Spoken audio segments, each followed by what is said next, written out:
We only have one thing left. It's Impact. Fuck. And we're saving the best for God last. damn it. I was riding around today. Hold on a second. I want you to first remember that there are people above us, next to us, and they are all elderly. So let's try not to yell too loud. I feel elderly. I was riding around I've told you this before. Hold your thought. My bed is right up next to the wall, you know? Yeah. My head's right next to the wall. Where's this going? And on the other side... So when Bryan has his alone time, and on the other side of the wall, the elderly folk have put their bed up. It's not what you think. Are you peeking in their windows? I'm not going where you think that we're going. And the elderly couple's bed moves more than Bryan's. Anyway. So both beds are, like, up against the wall right here. So, like, I go to lay down in the middle of the night, and I can hear the dude snoring. I hear this... And I'm like, Jesus Christ, can you move your fucking bed? And then I like wake up at 9 or 9:30 or whatever. And meanwhile, they've been awake. So like from about 8 o'clock on, I just hear, you know how elderly people drink tea and cackle? That's what they do in the morning. Yeah. No, I didn't know that. I was not aware that elderly people like to drink tea and cackle. They do. They sit around a table, a bunch of them, and they just sip tea and cackle. Were you watching this on the Discovery Channel? The Lives of the Elderly? In HD. We'll get Granny on the line next time, and I'll ask her. She'll tell you. Okay. No, her and the Red Hats sit around a table, and they drink tea and cackle. Yeah. Anyway. To-do list. 1, drink tea. 2, cackle. I don't know. Oh, the point was, shut the fuck up when you're yelling here right. at 1 o'clock in the morning. Stop using profanity so early. Or so loudly, anyway. I was out today driving around. It's winter in Seattle, so we've seen the sun for the last time until about May. And it's going to rain every day between now and then. And today it was raining pretty damn hard. It's been a rough week around here. My work... Weather sucks. Lost power twice. I've driven by guys who ran into power poles. Everyone's crashing into things. And I was driving around today. It was raining really hard, and it was raining so hard at one point that my TNA, it's more like shit is falling from the sky and falling all over you and all around you on top of your car. By the way, I think that's one of the signs of the apocalypse. I didn't need to hear about shit falling from the sky. I didn't need to watch Impact. Car. This show, except with TNA, it's more like shit. It's raining really hard, and it was raining so hard at one point that my car radio started to get drowned out. And I thought, this is kind of like watching TNA, only... You sure you didn't just go in a tunnel? Yes. This is like watching TNA, except with TNA, it's more like shit is falling from the sky and falling all over you and all around you on top of your car. By the way, I think that's one of the signs of the apocalypse. And it's so loud you can't hear anything. It's all you can think about. That's what watching TNA is like. It's like you're outside and shit is falling from the sky and just cascading all over you. I can't believe I gave you a full minute to just talk about that. The weather here sucks. Yes. I didn't need to hear about shit falling from the sky. I didn't need to watch Impact. This show sucks. This show was worse than last week. It was. It didn't have a match as stupid as last week's match, but this was a shittier show. And it's actually much shittier. We'll get to that in a moment. It opened up with him attempting to recap all of last week in 1 minute. And then it got worse. Yep. The announcers open up saying... Oh, no, you know what? There was almost a dumber match. The announcers open up saying that this week it was the tournament phase of the Fight for the Right tournament. They cut backstage. Christy and Chris Sabin were doing something. Sabin, I don't know what the fuck he's done with his hair and his beard. That's bad. Something went awry. So, AJ walked in. They got in an argument. Sabin said, "Eat me, punk." AJ attacked him. They got in a brawl. Later, I guess there was another interview, and these were all What they did, everybody, was they took 4 weeks of angles and put it in a minute, basically. Right. So then these two were going to have a match, and they were going to just have a tournament match, but Sabin ends up putting the X title on the line. Sure. Which he won at the last pay-per-view, and they didn't announce it on the following TV. So this week he just showed up as the champion, and then he lost the belt in 4 minutes. Mm-hmm. It sucks. Match was fine, but... The match was a fine little 4-minute encounter. The promos, as you said, it was 4 months or more of angles done in 1 minute. And I thought, wow, Because for what they were pretty good, and I thought, if this were building up a fight on the next pay-per-view, that might be worth something. But no, they were building up the main event of this show. It was next. I left the room for a minute, and I came back, and they were doing it now. Yeah. They were doing it to build up a fight that was happening in 2 minutes. Yeah. And then it was over in 6 minutes. Yeah. No, it was over in 4 minutes. Well, kind of 2 minutes. I see. Yeah, it sucked. This sucked. It sucked bad. It sucked a cock. It did in fact suck a cock. And yes, the title changed hands, and it was a tournament match, so it's always good to have everything flying at you at once. So then we got a Sting video package, a side of Sting we'd never seen, they promised. The side of Sting was a side of him where he talked about God. He said he was dedicating the NWA Championship to Christ. Amen. Think about that for a second. And earlier he'd said that this title had represented everything bad about the wrestling business. Mm-hmm. Greed. There's more. Harlots. Gimmicks. Sackcloth of hair. What? Oh, Jesus, Craig. Thank God you're turned down. I make an actual biblical reference, and Craig is like, what? Anyway. So anyway, he's now a man of God. And I was trying to figure out what side of Sting we'd not seen before. Perhaps they assume we had not watched his movie. That's something we should talk about someday. That movie sucked. It was. Yes, it did. So, then we had Truth and Lance Hoyt doing an interview to hype up their match, which was in fact next. Truth beat him rapidly. What do you want? I just have a question. Russo's back booking. We all know this, and we all know that Russo's a man of the Lord. Yeah. Is he looking to turn... Well, okay, Sting's a quote-unquote Christian as well. Yeah. Right? Okay, and Russo... I believe Sting's sincere. Okay, and as Russo... sincere as you, who made a joke about Eddie Guerrero's corpse about an hour ago, but go on. Anyway, so Sting's a man of God. Sure. And Russo is supposedly a man of the Lord as well. Sure. Is Russo trying to bring Christ to the wrestling fans of the world? I don't know. This would be the worst idea ever. Because out of the three of us, two of us, anyway, just in this room alone, not even batting 500. You know what I'm saying? I have no idea what you're talking about. Okay, wrestling fans typically are not the church-going type. And Russo is wanting to bring Christ to the masses through the wrestling industry. Perhaps Russo is he's trying to spread the word of Christ. Is this his new ministry? And actually this would be an operative term. It's a crusade. Interesting. He will leave bodies in his wake as he brings Christ to the wrestling world. That's because they're all asleep because they've been watching his show. It's been horrible.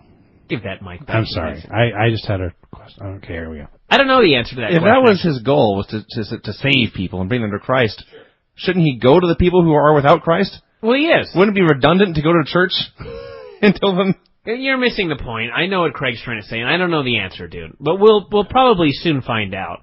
But Sting is a man of the Lord, so this could have been his doing. This may have been something that I don't know what the deal is, but that is actually a decent question. I'd go as far as to say a good question, given the usual state of this show. So Truth faced Lance Hoyt in a match. By the way, I should note that these dudes are having a tournament apparently, and then something's happening. I don't know what. I don't understand the tournament. But my understanding from somebody that claims that they understand the tournament is that Abyss somehow gets 2 buys. Ian's already in the finals. Here's the way it's going to work, because everything has to have a wacky nickname. So there's the Fight for the Right, which is the whole tournament in general. Okay. What has Stage 1 and Stage 2 and Stage 3, as we already saw. Stage 4 was these single matches.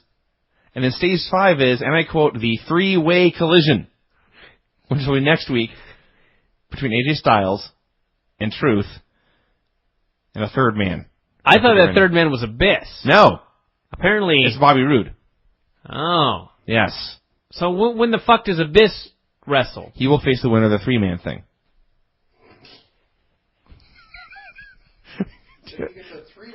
Yeah, but when?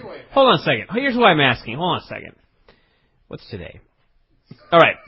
Saturday morning. Okay, today's the 4th. All right.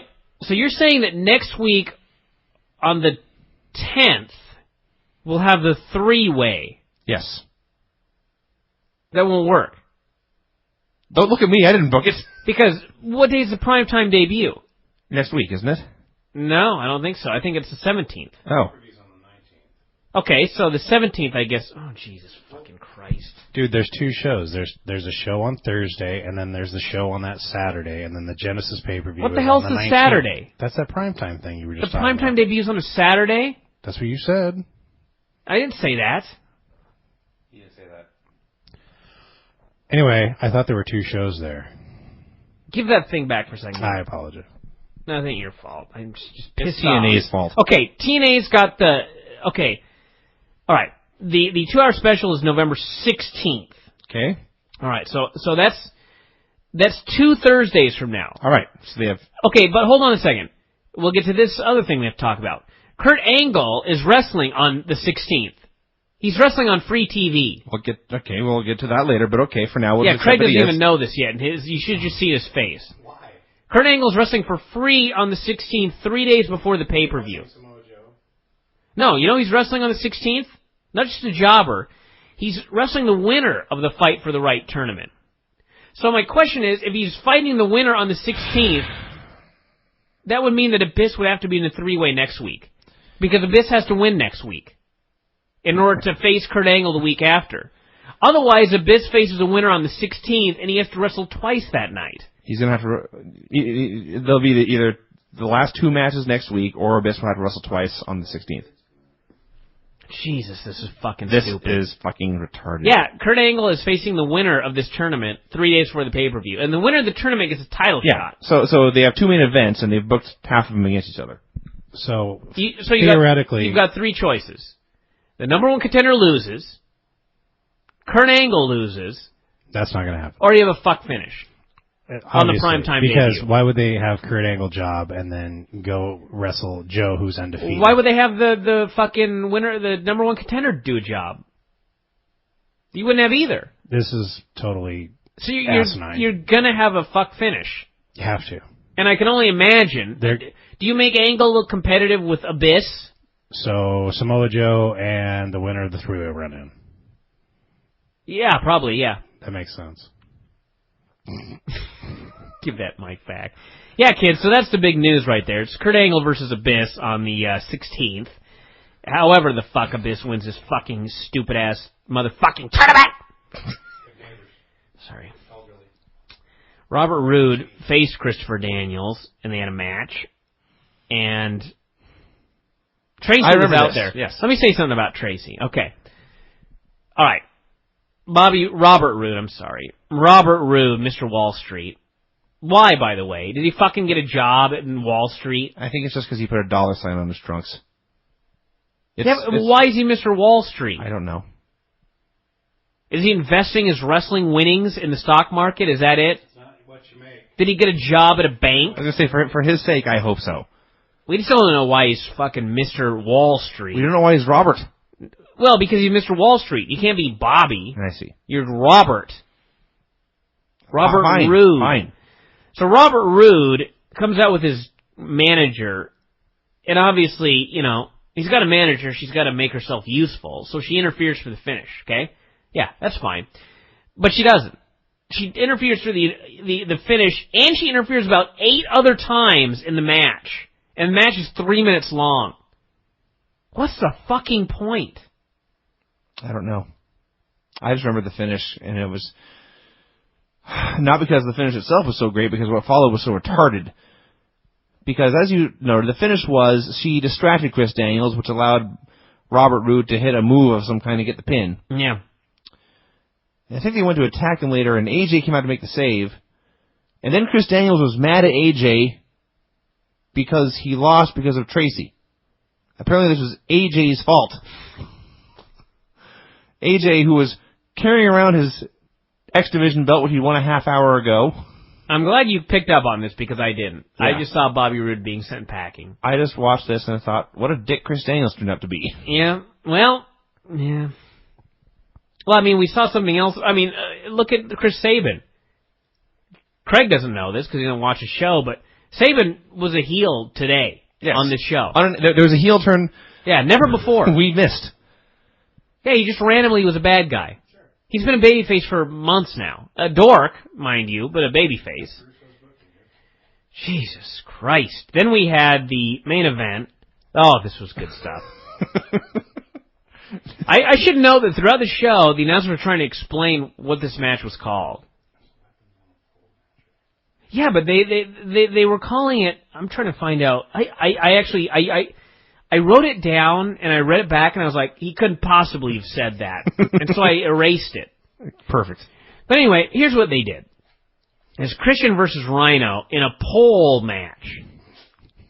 It's not what you're thinking. They had 4 poles, one on each ring post. And in except for 2 of them. And in each pole, I'm just trying to explain this because you're just a casual fan that doesn't know what this is about. They had 4 poles, and on each pole was a box. Ooh. Yeah. In 2 of the boxes was... In 2 of the boxes... Those are fun. ...was a weapon. They did this gimmick. Hold on, put it back. They did this gimmick in Texas wrestling years ago. And when Sean was booking, they have a box, and in 2 of the boxes there's a weapon. Okay. And in the other 2 boxes, there's nothing in them. Okay, you're wrong already. Give it back. My bad. Quit jumping the fucking gun. This is Vince Russo. He didn't take something from Texas wrestling in '85. No. Shawn Michaels was booking that when he was out. Oh, Russo was watching that on tapes. Let me explain this match to you before you jump in here. There's 4 poles. Shut up. Don't get into this again. Just listen to me. There's 4 poles. Okay? There's a box on each pole. In 2 of the boxes, there's a weapon. In the other 2 boxes, there's a means of escape. What does that mean? Oh, let me explain what it means. They're going to have a cage match on November 16th. A barbed wire cage match. So the stuff they're getting out of the boxes now, they got to put in another box with their name on it, and they get to take those boxes to the show on the 16th, and they can use it in the... No, hold on. They can use it in the cage. No, let me explain some more. No. Why necessitate a cage match? If you can escape the cage, what's the point? And... I like how you're jumping in before I'm done explaining this. Okay, and to make... what happened to keeping wrestling simple so the simpletons can understand it? Yeah, this is dumb. This is stupid. Let me keep going. Go ahead, I'm sorry. Okay, give that back to him. No, I'm going to hold this because I have more to say. Fine. So, yeah, they fought, and there was a straight jacket, and there was bolt cutters, and a loaf of bread. I can't even remember the last 2. There's 4 things. One of them was a key, and the key was attached to a giant wooden block, like you use in elementary school when you had to go to the restroom. Yeah, like when you have to piss. There's a giant paddle with a key on it. There's a key, a straight jacket, bolt cutters. What was the last one, Vince? Help me out here. I have no idea. Straight jacket. A knife. It's a dynamite. No, it wasn't. Doesn't matter. Grenade. Anyway, each guy had a box, which was a Tupperware bin from Walmart, and it had a piece of tape on it and their name written on it. And so apparently they get to bring this box into the barbed wire cage match. I can only hope they are actually toting these down to the ring as they make their entrance. Yeah, and we're trying to figure out, okay, what if you get something out of Rhino's box? Is that a DQ? I can just see Rhino tippy-toeing past Christian Cage to steal his box. Yeah. Oh. What happens if you go over to Christian's box and you grab the straitjacket out of it? Well, you'd be disqualified for using the straitjacket in the barbed wire steel cage match. Yeah, you got into the other guy's box. It had his name on it. Son of a bitch. And you never get into another guy's box. Ever. I was hoping that on one of the poles there would be a 1-up. Remember from Mario Brothers, a little mushroom and you got an extra man? That's what they need, a match where you get an extra man. That would be good. Or if you get pinned, another man runs in. Yeah. Yeah. That's a great idea. This is stupid. Oh, yeah. This is ridiculous. Who's booking this? And then, hey, there's more. So afterwards, after the match, after they'd all got their stuff to put in their little box. The 4 boxes were opened, and then the match just ended. Yeah. There was no winner, there was no loser. Yeah, once all the boxes were filled, the match was over. There was no pinfall or submission. It was just you just had to get shit for your box. You were criticizing me for not watching this show. I just want you to know, I was watching Survivor. Okay, give that mic back. So, anyway. I'm watching Survivor next week, too. At the end of the deal. And I hate Survivor. In runs Kazarian and Shannon Moore in their Halloween costumes. They were dressed like Shannon Moore. I'm sorry, that's why I was confused. They're both the Prince of Punk now. So they run in. They're a brand new team. They've just formed. They've just got a new makeover. They've just got a new gimmick. And what happens when they run in? Rhino beats them up 1-on-2 and sends them packing. And off they run. Off they prance. Like fucking Maximo. Yeah. Except he's over. Yeah, this infuriated me. I will finish with the only thing on the show that was any good. The show ended with a training vignettes for Joe and Angle. And actually, I just thought it was funny because Samoa Joe's training consists of him doing MMA. He's kicking pads, he's choking dudes out, he's sweating in a ring. And Kurt Angle, the Olympic gold medalist in freestyle wrestling, his workout is he's lifting a bunch of weights. He was angle-sizing. He was just lifting weights. Yep. No combat necessary for this man. That was his preparation for this big fight with Samoa Joe. I'm going to lift some weights. This was the best thing on the show, though, by fucking leaps and bounds. I guess. It was 2 minutes. It was far, far, far short of the Rock and Brock training videos from that one awesome SummerSlam match. But, yeah, you and Dave were having an argument about the pay-per-view coming up. I believe Dave, buy rate? Yeah, one of you was saying 60,000 buys. Dave was saying 60,000, I said 38. I would like to go on record as predicting 0,000 buys.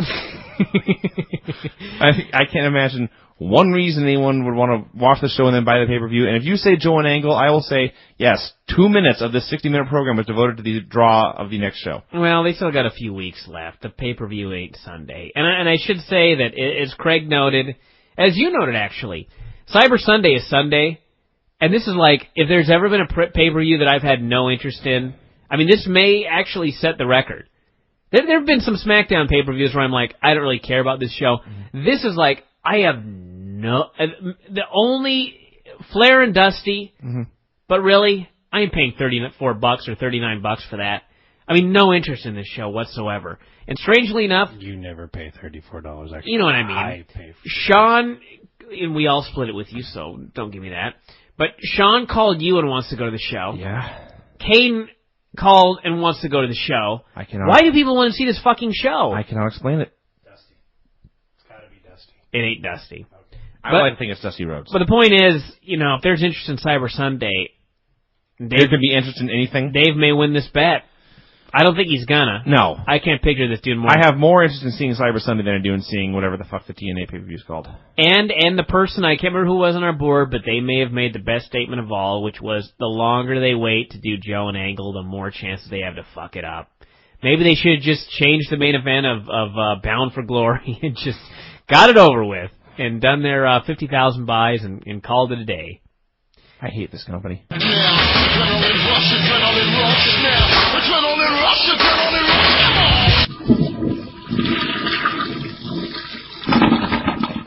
In today's daily news update here at F4WOnline.com, which is available for free to everybody, we're going to have a link to the TNA spoilers. You want to see shit. Oh, there's more. I just shake my head. When Vince Russo first returned, and I buried the man, I got all sorts of emails. Oh, Bryan, you asshole. You just have a grudge. Give him a chance. Yeah, like you didn't get a chance in 1999. Yeah. Give him another one. Oh, like you didn't get 2 chances before he killed WCW. Like you didn't get a chance in the early days of TNA, which was the worst of TNA. The worst TNA ever was at the beginning with Vince Russo, and they brought the guy back. Yeah, and I would argue that it's worse now. Yeah. So anyway, everyone was mad because I said these things about Russo. Then the first big Russo tapings occurred. Actually, really, the first one was the one where Angle and Joe teased the November pay-per-view on the final show before the October pay-per-view. I was still getting emails at that point. That was not as horrible. No, but it was still emails like, Bryan, give the guy a chance. This ain't that bad, this and that.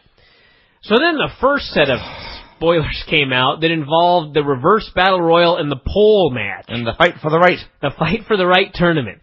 And at this point, I still got a spattering of emails. That cannot be true. Like maybe 2. Were they from Russo at MSN.com? But I should note that this was only when the spoilers came out. I got no emails when the shows actually aired. Aha! No emails like, Brian, you were awfully hard on this when you read the spoilers, but when you actually watched the show, it wasn't that bad. None. No. I got no defensive emails. Now, after this set of spoilers came out, I got an email from a former defender who has given up his defenses. He's acknowledged that Russo doesn't. He's now just saying, you were right. Boy, this is shit. How does that make you feel? Well, I don't feel any sort of victory because I always knew. That and now we have to watch it. Well, we do have to watch it. Now, I don't mind, though. I just love watching this bullshit. I feel bad because TNA is dying and it's going to croak.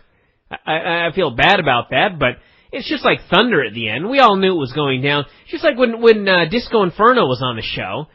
At the end in WCW, they all knew it was going down. They were just writing shit to try and have some fun. Well, it worked. I enjoyed watching Thunder. That's all you can do here at the end of TNA, is you just cackle as it goes down the tubes. And the shit they've done on this show, I hate to spoil the shows for everybody, but I'm gonna. That big Kurt Angle Abyss match, remember that one? Sure. Abyss, by the way, won the Fight for the Right tournament. As we pretty much all knew he would. Beating AJ Styles, but not clean. Okay, so first off, he doesn't even become number 1 contender clean. It's a fuck finish. That's not all, though. So you've got this match with Abyss and Kurt Angle on the special. And we already figured, you either have Kurt Angle lose, which would be dumb. Right. You have Abyss, who's the number 1 contender for the show 3 days later, lose, which would be dumb. Indeed. Or you have a bunch of run-ins, which would be dumb. Right. Okay, well, they chose option B. Abyss tapped out clean to the ankle. Yeah. Oh, yeah. So then after Chris Sabin won the belt at the pay-per-view and was not acknowledged the following week, and then the week later he got a match with AJ Styles and immediately lost the championship in 4 minutes, AJ lost the belt to Chris Daniels the next week. Oh, it's his partner. Yeah. Because they had one argument. Sure. I could go on and on.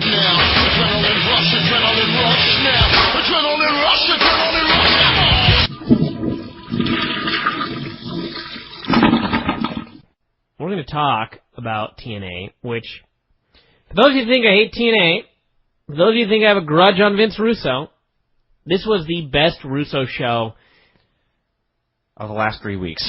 I was going to say since the 90s, actually. It may have been. Because everything he's ever done for TNA has been shit, and this show was fine. There was a little bit of wackiness here and there. There was still a little bit, and this predates Russo, but there was the TNA sickness of too much stuff going on in an hour. Yeah. But by and large, this was probably a thumbs up show. Oh, God! I just saw, oh, God, and had to click it there. AJ and Truth and Robert Roode had a match, with the winner getting a shot at Abyss later in the evening to determine the Fight for the Right tournament champion. How did Robert Roode get in this, by the way? I could have sworn he was in the Battle Royal and lost. Did he win a tournament match last week? He beat Daniels. This tournament sucks. Oh, God, yes. The Jackass crew... I can't believe I remember that, but... Jackass crew was shown in the rafters looking... I can't even say in the rafters. They were in a treehouse. They were. They had a clubhouse, perhaps with snacks and comic books out there. Yep. And they were sitting there watching the show. And the deal was... I think the deal was supposed to be that Jerry Lynn had them out there to learn. Yes. To take notes. They were constantly pointing at the ring and saying, look at that. Look, wrestling. They were doing wrestling moves. And the deal was Chris Sabin's supposed to be the disrespectful one, so he was not impressed and yawning. And all I can say is, it's really bad under any circumstances to show someone watching your wrestling and yawning. Yeah. Never do this. Well, the idea was, you're a heel, Sabin. Yawn during the match. Dumb shit. Where's my Cornette drop again? I need the good old Cornette bullshit drop here. Here's a question for you. Let's say Vince lives to be 150 years old. Well, he's not going to. Wrong one, but that was funny. So then we had the finish of the match, by the way. The match is going along just fine. Mm-hmm. Good wrestling, spots. So, the manager of Robert Roode, young Tracy, tried to interfere, and Lance Hoyt, who was out there with somebody, Truth, I guess. Odd pairing. Anyway. That was the funniest moment in the history of the show right there. So, glad you're amused. So, Lance Hoyt grabbed the girl and put her in the front row. Mm-hmm. That'll teach her. But anyway, she's in the front row and she's freaking out. And a fan spilled his drink on her. Yeah, a fan spilled liquid upon her, and she freaked out even more. And she slapped him, which was stupid. And this distracted Robert Roode. He went out of the ring, and then something happened, and AJ pinned Truth. They fucked this up, basically, is what I'm trying to say. Everything was going on just fine, and then they had to do an angle. They had to do something wacky. They couldn't have someone just win the match. No. They had to do something wacky. Especially the tournament finals. Okay, fine, if you want to have something wacky on an undercard match, great. The finals of the fucking tournament, just have somebody win.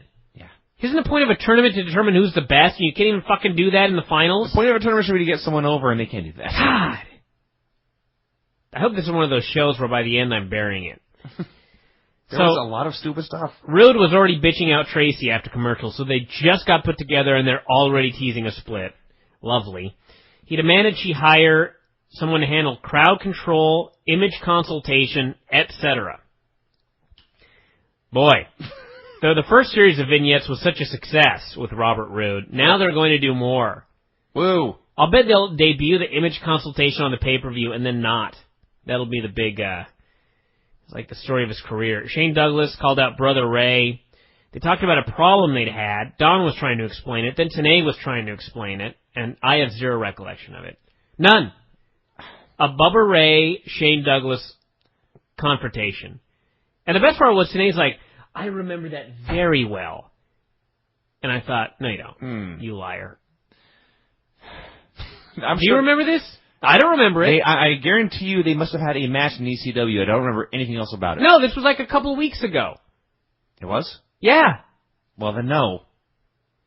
Don't remember at all. At least on SmackDown, they spent 5 minutes going over everything that happened on the pay-per-view. Even the stuff from the Raw brand. They're even talking about K-Fed and Cena. Yep. I understand that involved Booker T and everything like that, but, I mean, when the show was over, you knew exactly what happened. We made a complaint at some point tonight, how they opened the show with a recap, and then they showed the same recap like 5 minutes later. We were complaining about it. But really, that's good. Yeah. Now, you can overdo it, but... That's why Ohio Valley used to be so great, was because it was an hour show, which meant they had 43 minutes of TV time, and at least 15 of those 43 minutes was recaps of the week before. Correct. You always knew what was going on. If you missed always. If you missed and the that show, meant you get right back on. when anything happened, you knew why. Because you knew every fucking thing that was going on. And you know what was important. I'm hating the show. I told you there was stupid stuff. So... Your headphones just broke. Uh-oh. No, that was a webcam moment. No, this is a webcam moment. You turned your headphones into a Chinese puzzle. There you go. I went to scratch my ear, and my headphones leaped from my head. And you can confirm this. Exactly what happened. And the best part was, as noted many times, you're an athlete with quick reflexes and highly trained individual, and you cannot stop this fall. You can only observe if they tumble from your head, down your shoulder, and cascade to the floor beneath you. Vince, you're not an athlete, so I can explain why this is. When you're an athlete, as I am, sometimes your brain will alert you that something is going to happen, and your body just realizes there ain't shit you can do about it. And it just doesn't move. And you didn't. I didn't. You turned your head to watch. The headphones began to go, and my body told me, don't bother. You ain't going to get them. They're going to end up on the ground. Just go with it. I actually thought your ear may have gone with them. This has happened to me in car wrecks, too. I've been in a number of car accidents. And it's always the same thing. I was in Seattle about 2 years ago, and a car full of illegals, Mexicans, in fact, ran a stop sign about, I'd say from here to one of the cars parked right out in front here, probably 30, 40 feet. 30, 40 feet, and I'm going 35, 40, and car starts pulling out, and just like my brain told me, you're hitting them. You can try and swerve. You'll probably just run over some pedestrians or hit another car. You're just fucking hitting them, and I did. I mean, there is not even any... But the other strange thing is, like, I was once driving, hauling ass down the freeway. Just hauling fucking ass. And I suddenly realized, I don't know what I was doing, but I suddenly realized that the car, the same 30 or 40 feet in front of me, was stopped. Shit! And there was a gigantic line of traffic. And in this situation, my brain told me, if you swerve immediately, you will cut into the right-hand lane and you will not die. And that's what I did. And I had no time to think about it. It was just like, that car stopped, swerve in the other lane. Now, I've been there before, too. And I've done the same thing has happened. I've swerved in the other lane. And I've driven for, I don't know, a quarter mile and then thought, boy, it's a good thing there was no one in this lane when I moved over. Did that happen to you? No, I knew, like, I just somehow knew there was nobody there. I guess however, but you have ESP. But the point is, sometimes there's a time to move and there's a time to sit still. And there's a time to say, I'm just going to watch these headphones fall. Yep. Okay, That's what happened. I accept that. And we wasted like an hour talking about it, but I'm just glad everything worked out in the end. what was I talking about when I was scratching my ear? No It must have been fucking idea. something that greatly annoyed me. Bobby Roode, I think. Oh, no, we moved on to Shane and Barbara Ray. So anyway, I think I was tying something in. Who cares? So yeah, there's a deal with the Naturals and the Dudleys. Apparently, they turned heel on Bubba Ray, stomped a mud hole in him, threw him through a table in the ring. Don wanted to know where Brother Devon was at. And they cut backstage, and he was there underneath a barricade, not even pinned down by it, just underneath it, going ah. And I will say this.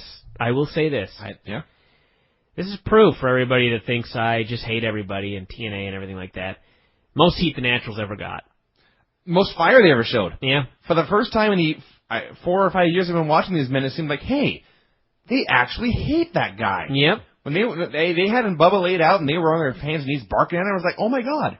They care. This was a thumbs up Natural segment. Indeed. Not probably one of the few. Where's a very dramatic sort of noise that we can play for that? Sure. A great Natural segment that was right there. Thumbs up to the Naturals. Yeah, both of you guys. Way to go. There's a drop for everybody. You'll never hear it again, probably. Keep it up. Clips aired from an LAX meeting with AMW in which they beat them up and border tossed Storm into a wall. I bet that sucked. Here's what I got to say. Now I remember something that I was going to say. The Naturals thing, as great as it was, the impact was utterly lost when they immediately cut away and didn't show any recaps or anything like that. Yeah. I mean, we were watching SmackDown, and something occurred. I don't even remember what it was. It was Kennedy and Undertaker. Kennedy and Undertaker. That's true. You're right, though. Kennedy and Undertaker had a deal. Kennedy bloodied them all up. They went to commercial, and they came back from commercial, and even though we'd just seen it 30 seconds earlier, or 2 minutes earlier, they showed it again. Yeah. This is what happened. It's important. You should care. Now, granted, we didn't. They tried. TNA does not try. This dude got fucking border tossed into a wall. We never heard about it again.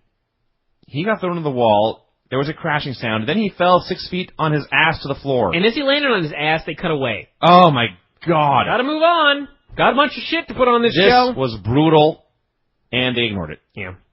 Sucks to be Storm. God, it sucks. I would kill someone. I would have killed somebody, I think. I'd have quit TNA long ago. I swear to Christ almighty, I would have quit. Leave this shit. Austin Starr versus Petey Williams versus Johnny Devine. A chance for 3 men to have a match and none of them to get over.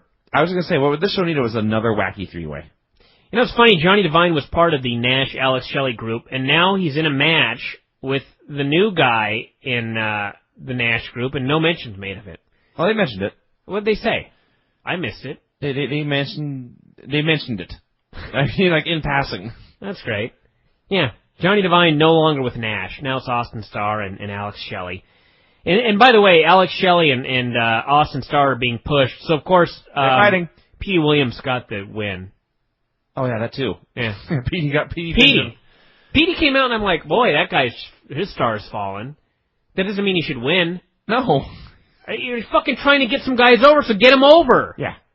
No, Austin Starr didn't get the win here. That's so stupid. That's the kind of shit I hate. And Austin Starr and Alex Shelley, they're not getting along. Yeah, it's been a week and a half. Go TNA. Good old parody booking. So then we had LAX coming out, the Immigrants, and they had a flag and an Uncle Sam. They offered P. Williams the chance to come out with them next weekend, burn the U.S. flag. He said the Mexican flag represented pride, loyalty, and honesty, whereas the U.S. flag represented lies, exploitation, and racism. Fans were not happy on that. He vowed to spit and piss on the flag and then burn it. Mm-hmm.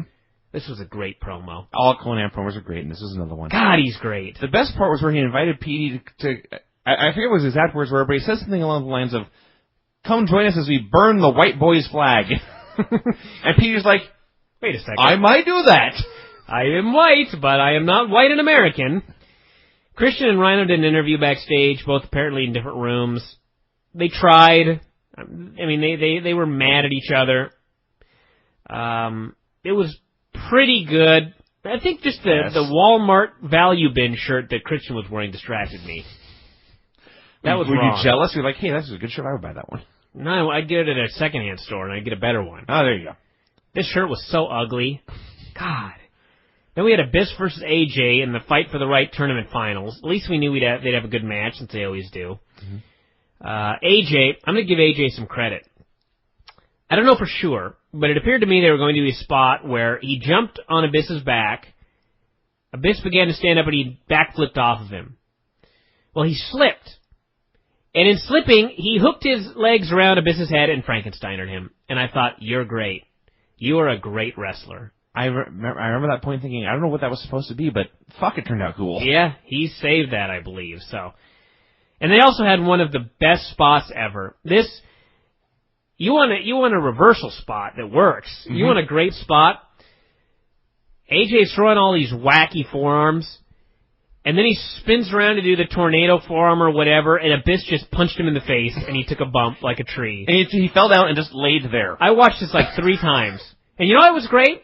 Because it was the old MMA. He tried a wacky spinning move, and some fucking guy punched him right in the face. Well, that was awesome. The other reason it was great is because AJ lay there, and Abyss stood over him, and they both stood there for a while, letting everyone know something great just happened. I just punched him in the face with my closed fist. With my fist. He's dead. And he paraded around, and it was 5-star spot. Christian ran out near the finish. There was a chair involved. There was a referee bump. Another referee came down. Basically, both guys got counted out. So the ring announcer, after consultating with somebody, if that is even a word. It's not. We'll roll with it. Just go with it. They announced this fight must continue. Jim Mitchell came out with tacks. Chris Daniels ran down. As everybody was everywhere, Chris Sabin, who had earlier been yawning, ran down, hit AJ. Abyss hit the black hole slam, and got the pinfall. We watched this show last night. We're talking about it now. And 24 hours later, all I remembered was that they had a very good wrestling match, that the finish had a ref bump and 4 men interfering. I couldn't remember who they were or why. I remember Chris Sabin's interference. I distinctly remember that for some reason. I don't know why. Maybe because they'd sort of been building up throughout the show. Maybe. Now that you remind me, I do remember thinking, at least they're doing something with Sabin, but did it have to be here? Yeah. They've been talking for it seems like a year. Sabin's our next guy. We're going to the moon with him. And at least now, as out of nowhere and illogical as it is for him to be hating everyone, at least now we think, hey, he's a cocky prick who thinks he's better than these other guys. Well, the logic runs very, very deep, or the lack of logic, because, Abyss won, but he didn't win this tournament clean. That's bad. He's going on to face Kurt Angle next week in a match he will lose via tap out. And one report says 2 minutes. Oh, good. I can't fathom it actually being 2 minutes, particularly since Angle said it's the match of the year of 2006 so far, which I'm sure it's not, but he would never be. He said that about this Kurt Angle versus Abyss. Yeah. His match with Abyss, he said, is the best match of 2006. That's why I think it can't possibly be 2 minutes. He could not be stupid enough to call a 2-minute match the match of the year. But regardless, so Abyss, the winner of the Fight for the Right tournament, couldn't even win clean. He's losing to Kurt Angle, and he's going to the pay-per-view to get a shot at the title. So, thumbs down for that. Thumbs down for the booking of that little deal, Bob. I'd give a thumbs up for the show. What the hell? It was maybe the best show we've seen all week, and better than SmackDown, better than ECW. I will say having AJ Styles twice in a show usually is pretty much automatic for a thumbs up. So. Adrenaline rush now. Adrenaline rush.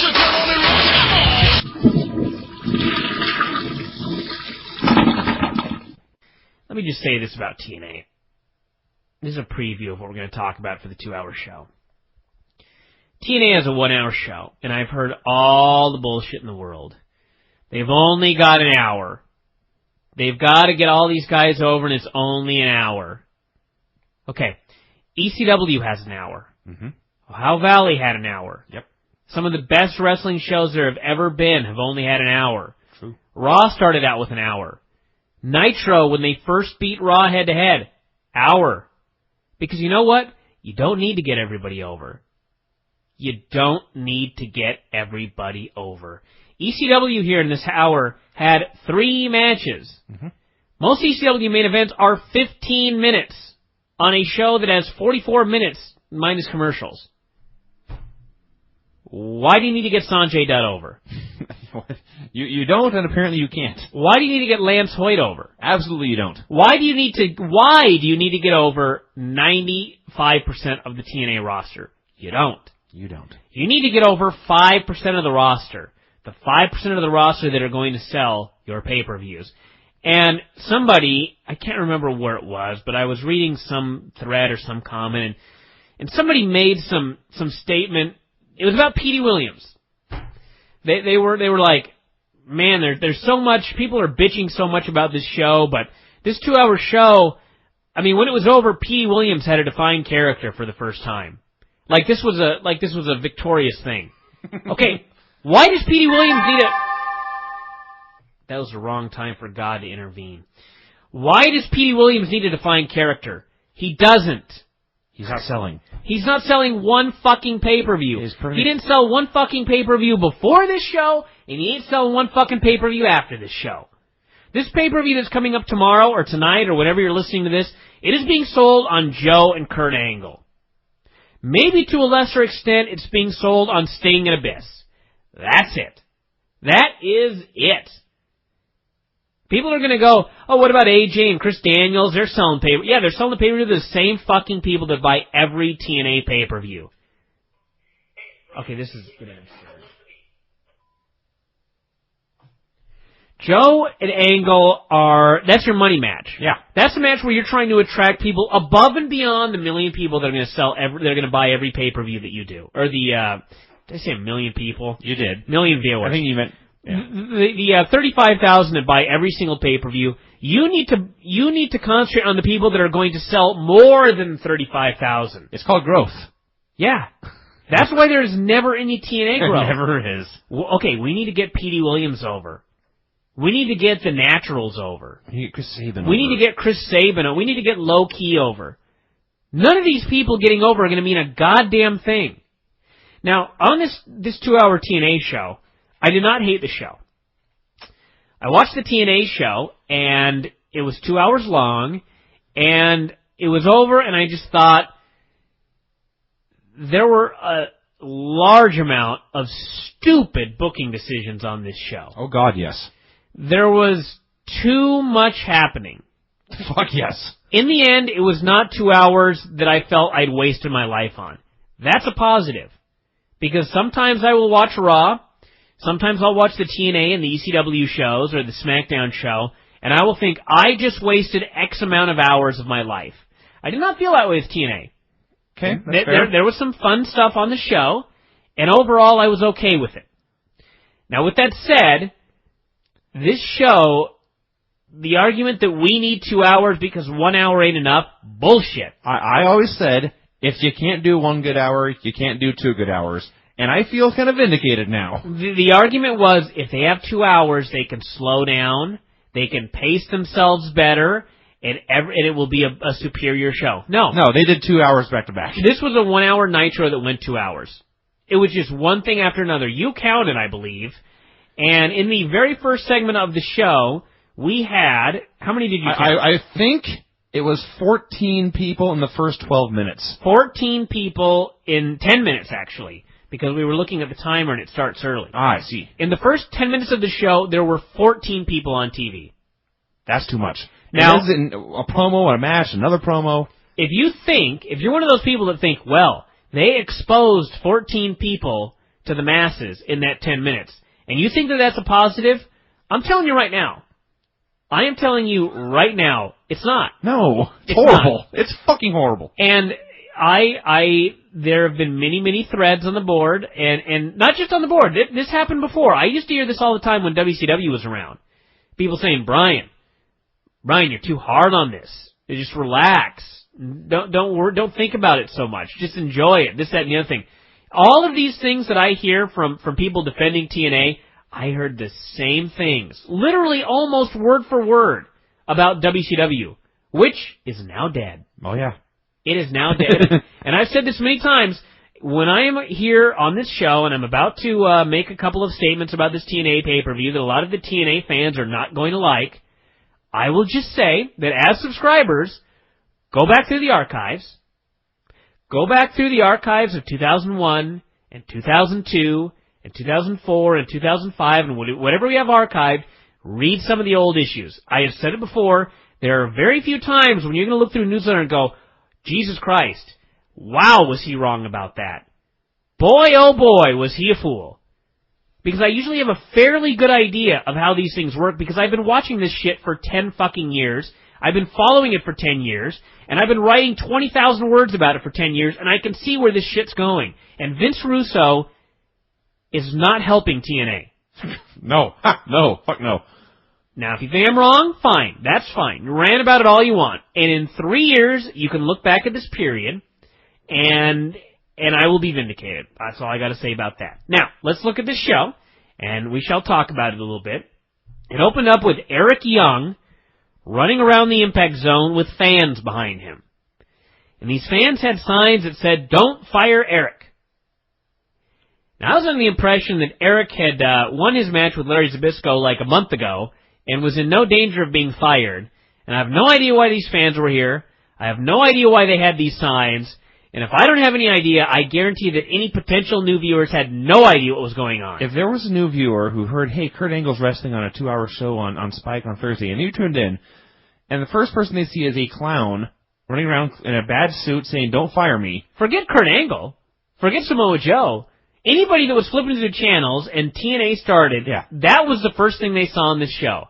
Eric Young running around with a bunch of out-of-shape fans with signs saying, "Don't fire Eric." That's a hell of a start to a show right there. Yeah. That is a hook. And this was the first 60 seconds of the program. When I used to write these columns for Penthouse, and these people, I would write a column, and they would always make me rewrite the opening paragraph about 84 times. They were like, the first paragraph, you need to hook the readers. Write this one again. This isn't a good enough hook. And I would rewrite it, and and all it was just changing the order of words. Mm-hmm. Rewrite it. And after about the 48th time, I'm like, can you just write the fucking first paragraph for me? You seem to know what you want. It's like a game. I keep writing it until I hit what you want. You write the fucking thing, okay? I can tell you right now that they would have had him rewrite this first segment. As well they should have. This was not a hook. No. So, then we went to LAX's music playing, and they came down to the ring. They were, there was comedy. Eric Young was on the announcer's table, and he was going to announce some big announcement, and the LAX music played, and it starts with gunshots, and he screamed, "Sniper!" and ran to the back. Ha, ha, ha. Ha, ha, ha! So Conan was ranting and raving about how he was going to burn the flag and this sort of thing, and AMW ran down to save the USA. Gail Kim did her diving Hurricane Rana. LAX bailed to the back. This whole segment, including the interview, went about 2 minutes. Mm-hmm. And this was one of the things where I watched and I thought, God, that's great. Where'd it go? It was, yeah. And I thought that all night long. It's like you would see something, it would be really cool, and then they'd move on to something else, and they'd never mention it again. And you'd forget about it. Yeah, it was Gail Kim's big return. And we were now up to 7 people in about 3 minutes. Yeah. I remember I used to watch WWE shows, and I used to always rant about it. It was like, they do a big angle, they'd go to commercial, and they'd come back and they'd replay the whole angle. Mm-hmm. And I was like, why? We just saw it. It was on screen 2 minutes ago.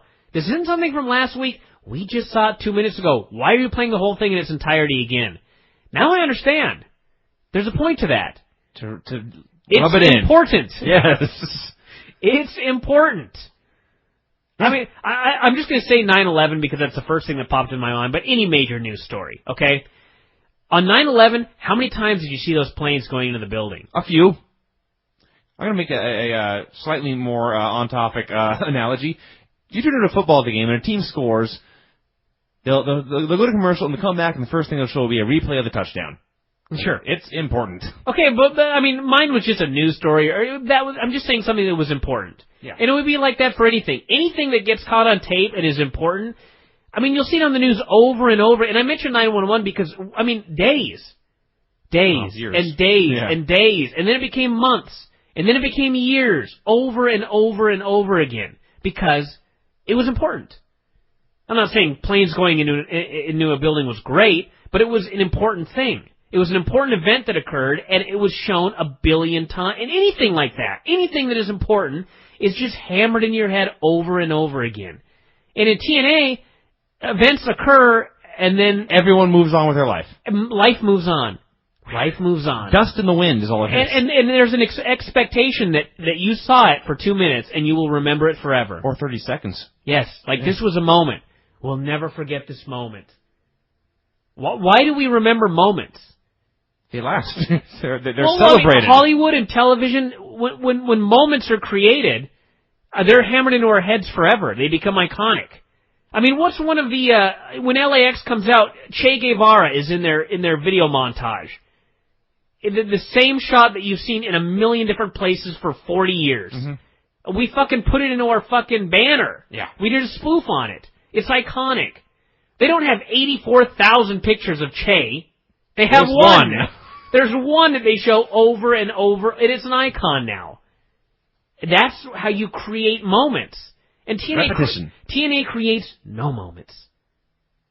I mean, the moments that I can think they created are like the rope walk, cage walk, which they had to show a million times because the dude almost died.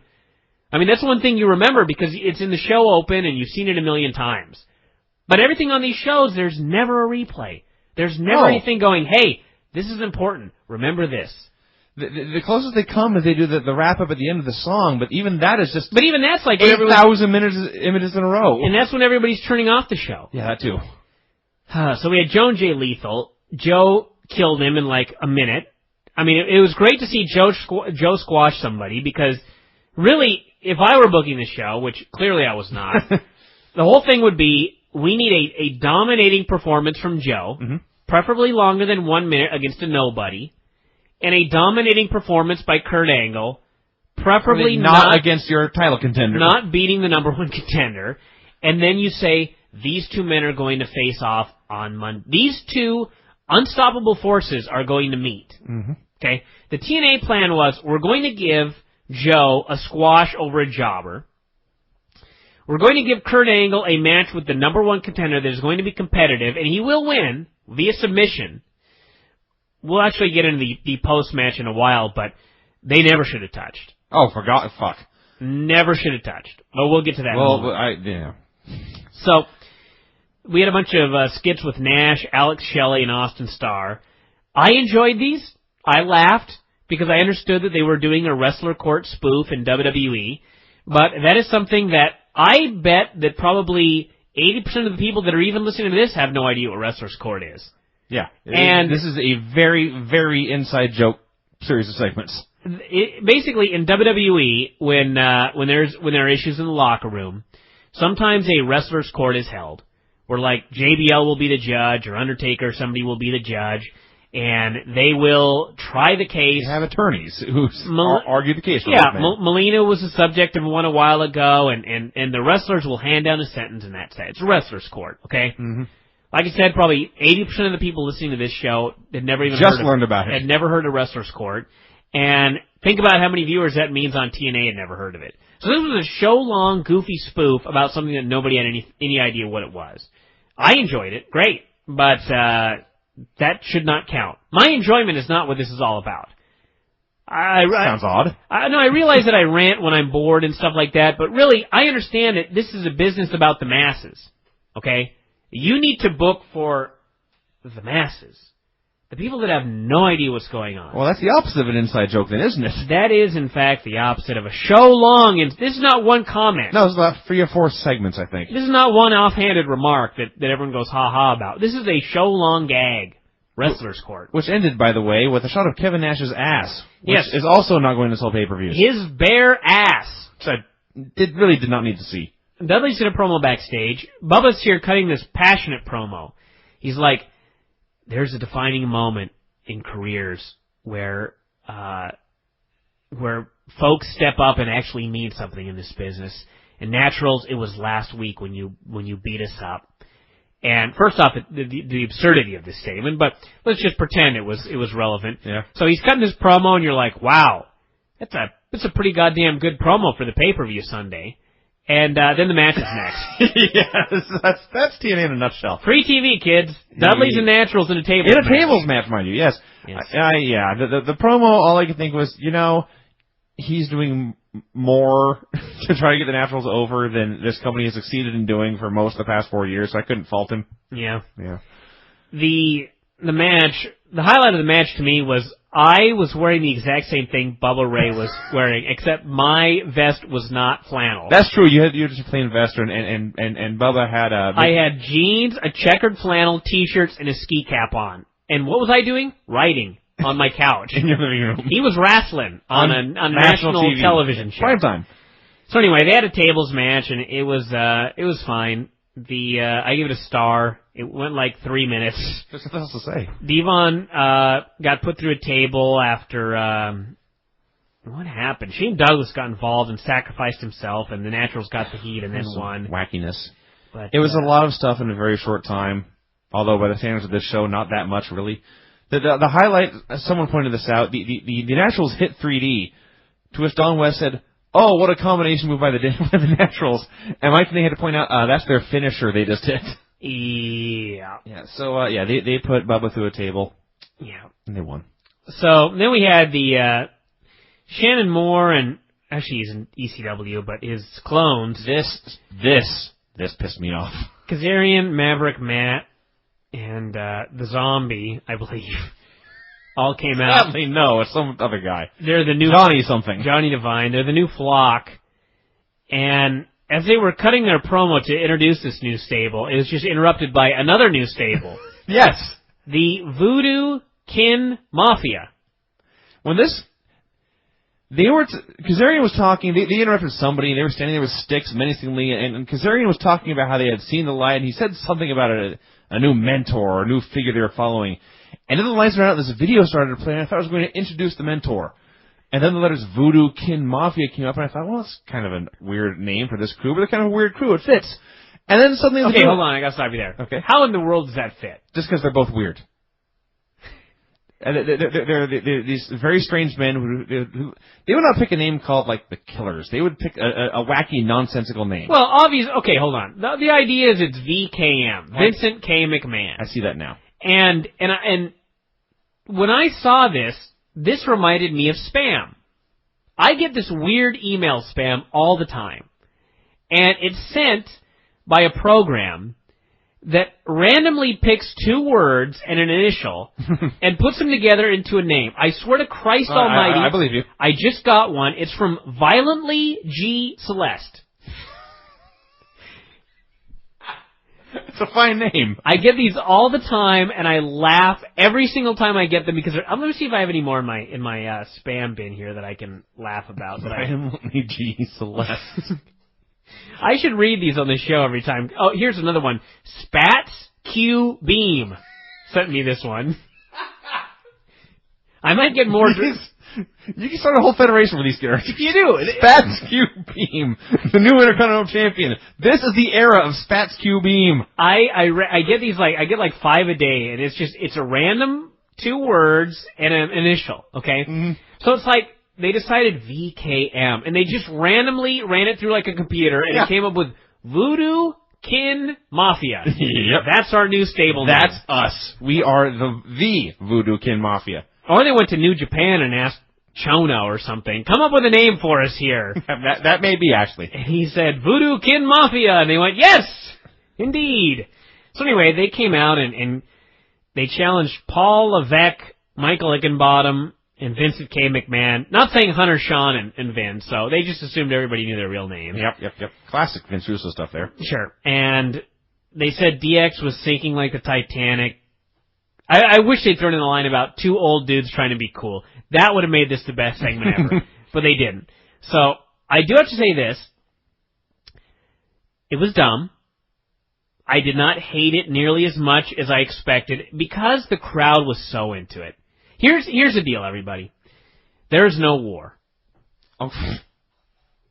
In case any of you are confused, there's no war.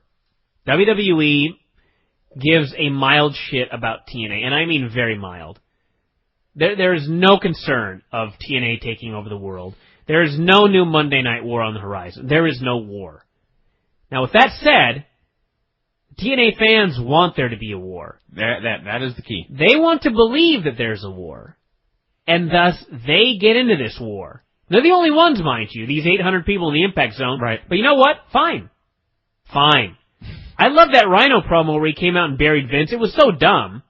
Challenging Vince to come to the pay-per-view, whatever he did. It was dumb, but they went so crazy for him that it was like, he's a star. Well, on the one hand, it's great that you're making the live crowd happy, but are people on TV really impressed by this? Are they can be. You can convince people that a guy's over by the reaction that he's getting from the crowd. If every time the guy comes out, the crowd's just going absolutely ballistic, you think, God, that guy must be a star.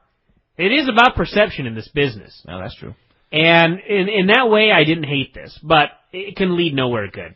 Well, I mean, they did the deal where they went to Titan Towers or whatever, which conveniently they did on the day that they were all in the UK, and they were about 4 miles from Stamford, Connecticut. They were like pointing and like, that blur out there in the distance is Titan Towers, and you're like, wow, hell of an invasion there, guys. Yeah. And it's wacky and goofy, and it's frankly kind of embarrassing.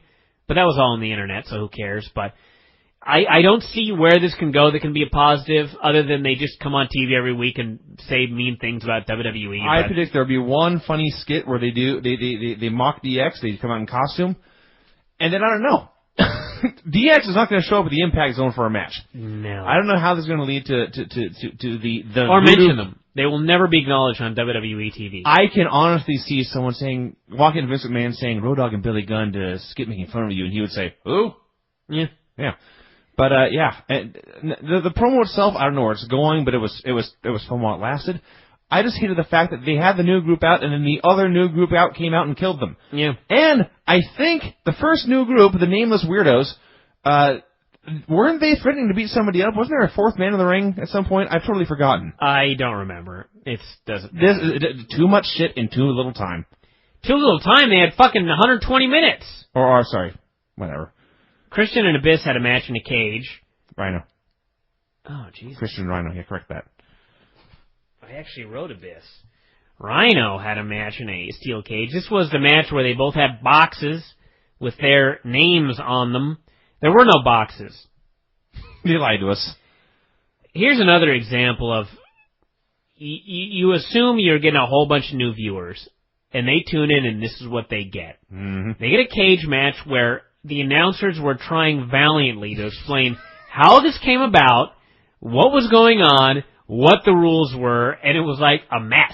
Oh, God. And the best thing was they did that whole pole match to get the stuff to put in their boxes, and then they come here to the cage and they don't get the boxes. Nope. The boxes are outside the cage and you have to ask for whatever you want, and it gets sent through the cage. Because nothing I like to see more than a wrestler going, Mr. Referee, sir, could you please hand me my key? Yeah, and the best part was, let's just say I'm Christian. The door closes, I'd immediately ask for my chairs. No, they did spots. Let's not actually ask for everything. I mean, let's do some spots. So anyway, I will say that the crowd heat for this was out of this world. It was insane. I couldn't figure out. But by the end, this turned into a pretty good match. But for the first 2 minutes, it was another Impact match, and the crowd was going nuts. I gotta say this. People, I as well, they can't be in the Impact Zone all the time. That's for sure. They need to go out of the Impact Zone for some pay-per-views here and there and that sort of thing. And granted, the fans can be very jaded, but sometimes those fans know when it's time to step up. And like workers, they step up. They actually, in fact, they may be the only people in the company that raised their game for the primetime special. Gigantic thumbs up for the fans. You guys rock. In the Impact Zone. They helped make this show significantly. I think it's another reason that so many people were like, this was a great show, is because the fans thought this was the best show they'd ever seen in their lives. I can easily see how someone who was in the building would have left thinking, man, we hit a home run. Yeah. So they had this match, and it was very bloody. They did a lot of stuff. Yes. It was a good match. There was too much bullshit involving the boxes and the objects, some of which was dumb, such as Christian put Rhino in the straitjacket, and Rhino made a comeback on his own with no arms, using a straitjacket, and then he just took it off. I've never actually seen a straitjacket where you could just remove it. This may actually have been the straitjacket from the How Shoulders Really Became Vinny It may video, have been. Which is a sweater. The most useless straitjacket I've ever seen in my life. But the finish was Rhino spearing him through the door, and Christian landed on the floor. He took a hell of a bump, by the way. Brutal. Just a crazy Oh, my bump. God. Landed in the heap, but he won. Yeah. Because he was the first man to touch the floor. And I watched it, and the idea was, Christian wins, but we get Rhino over. But Christian got nothing out of winning. And by winning in the manner he did, Rhino really didn't get a whole hell of a lot out of it. He could have gotten more out of it. I hated this finish. I really hated this finish. I mean, if you're going to put over Rhino that strong, just put the fucking guy over. What are you afraid of? Having him get out of a cage first. Christian would still be unpinned, unsubmitted. Yeah. I don't know. As it is, Christian wins every match. This was cowardly. That's the only word I can use to describe this finish. Cowardly. You guys were too big of pussies to put somebody over. They didn't have the balls to let somebody win. Yep. Pussies. That's all I gotta say. Yeah. Not to Christian and Rhino. They were true men. No. Christian took a hell of a beating. Bookers were pussies. Just fucking put a guy over. God, that annoyed me for some reason. Well, on a typical show, it may have annoyed me more. On this show, there was so much other stuff to hate. I think I was just distracted. AJ Daniels and Sabin had an X-Title match, which was 2.5 stars. For example. 6 minutes, maybe. They got a lot more time than usual. Usually they get 2 minutes. This time they got about 6. And, I mean, this was one of the better 6-minute matches you'll ever see. Sure. But in 6 minutes, how great can it be? If it even made 6 minutes, it may have been 4. But the gist of it was that, and there was interference here that I actually liked. I actually liked this interference. They're having a match, everything's going along great, and out comes Christian, covered in blood, bandaged up with a microphone. He jumps up on the apron and he starts ranting about how he's still unbeaten. And this is like one of those things that you saw in 1996 and you hated. Like, why is a guy coming out in the middle of this match and interrupting it? So he comes out and he's ranting, and AJ drop-kicked him right into the fucking barricade, and it was great. It was like this guy, this star, tried to interfere and got thwarted. AJ brawls with him to the back. Daniels, actually, who was it? Yeah, AJ brawled with him to the back, and then Daniels pinned Sabin and won the belt. And, of course, AJ and Daniels had words after. They've broken up, by the way. Yeah. There was never an actual breakup. They're just no longer a team. You're right. The breakup was the new booker came in, which was not announced on TV, but we're all supposed to know that that's the booking regime broke up this team. But anyway, so it's Christian and AJ at the pay-per-view. I was fine with this. I really hated this. Yeah. For starters, we never saw AJ and Daniels break up. They had one argument after the Daniels lost to somebody and AJ was not there, which is why they were arguing, which is great. So they come into this match, and they're kind of acknowledging each other, they're pointing back and forth. The announcers are talking about them being a team, working together, and they kind of were. So now you have the two baby faces working over the heel in the freeway. That's always good. And the heel, by the way, is holding his own and fighting back. Yes. So then at random points, Daniels and AJ would just hit each other, and then a minute later would go to hit each other and hold back and yield. So they're going back and forth, and that was driving me nuts. Then the thing with Christian happened. It was wacky and weird and different. And then AJ during the middle of his title defense, chose to walk away and brawl with this guy who granted was annoying and interrupting his match. I can see that, but then Sabin goes and pins Daniels, and the X Division title changes hands for, I believe, the third week in a row. Well, that was the part that I hated. The third title change in 3 weeks. I mean, why not? Why could Sabin just not have retained it and then Daniels won it here? I mean, why do we need anything? Why do we need 3 title changes in 3 weeks? I think they announced they're doing Sabin and Daniels at the pay-per-view too. Yeah. Which they got 2 good. The end result is you end up with 2 good new matches for this pay-per-view, which are Daniels and Sabin and AJ and Christian. The process of getting there was so fucked up. Well, Sabin could have held the belts all the way to the pay-per-view and then lost it to Daniels. I totally agree. Too many title changes. Russo. Too much bullshit going on. Oh. Then we had LAX outside for the flag burning with Petey, and this was hilarious, actually. This was great comedy. They're about to burn the flag, and they gave the butane lighter to Petey, and he starts cutting this patriotic promo about America gave him opportunity, and he had a dream, and this and that, and he goes, "You want to burn this flag over my dead body?" And they were like, "Alrighty, deal." And they you got yourself a deal there, son. They killed him. They went to kill him. They were going to light him on fire and kill him. Until the Popos arrived. Conan said, "Run, the Popos!" I love Conan. They showed up, and he ran off, and it was fucking great. And then it got even better.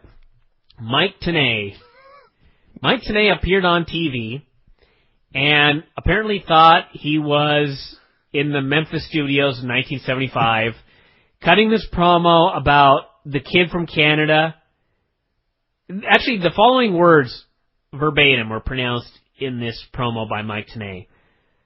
"Boy, was I wrong." He said, "Before I always said you didn't have to like LAX, but you had to respect him. Boy, was I wrong." The kid from Canada.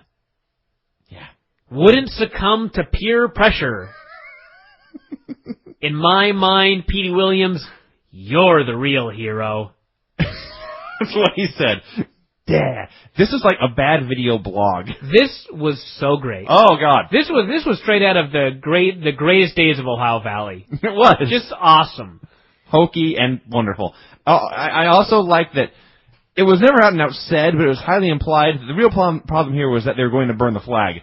Not that they were going to burn another human being. Yeah. That's incidental. The flag. The flag is the important thing. Flag's a major concern there.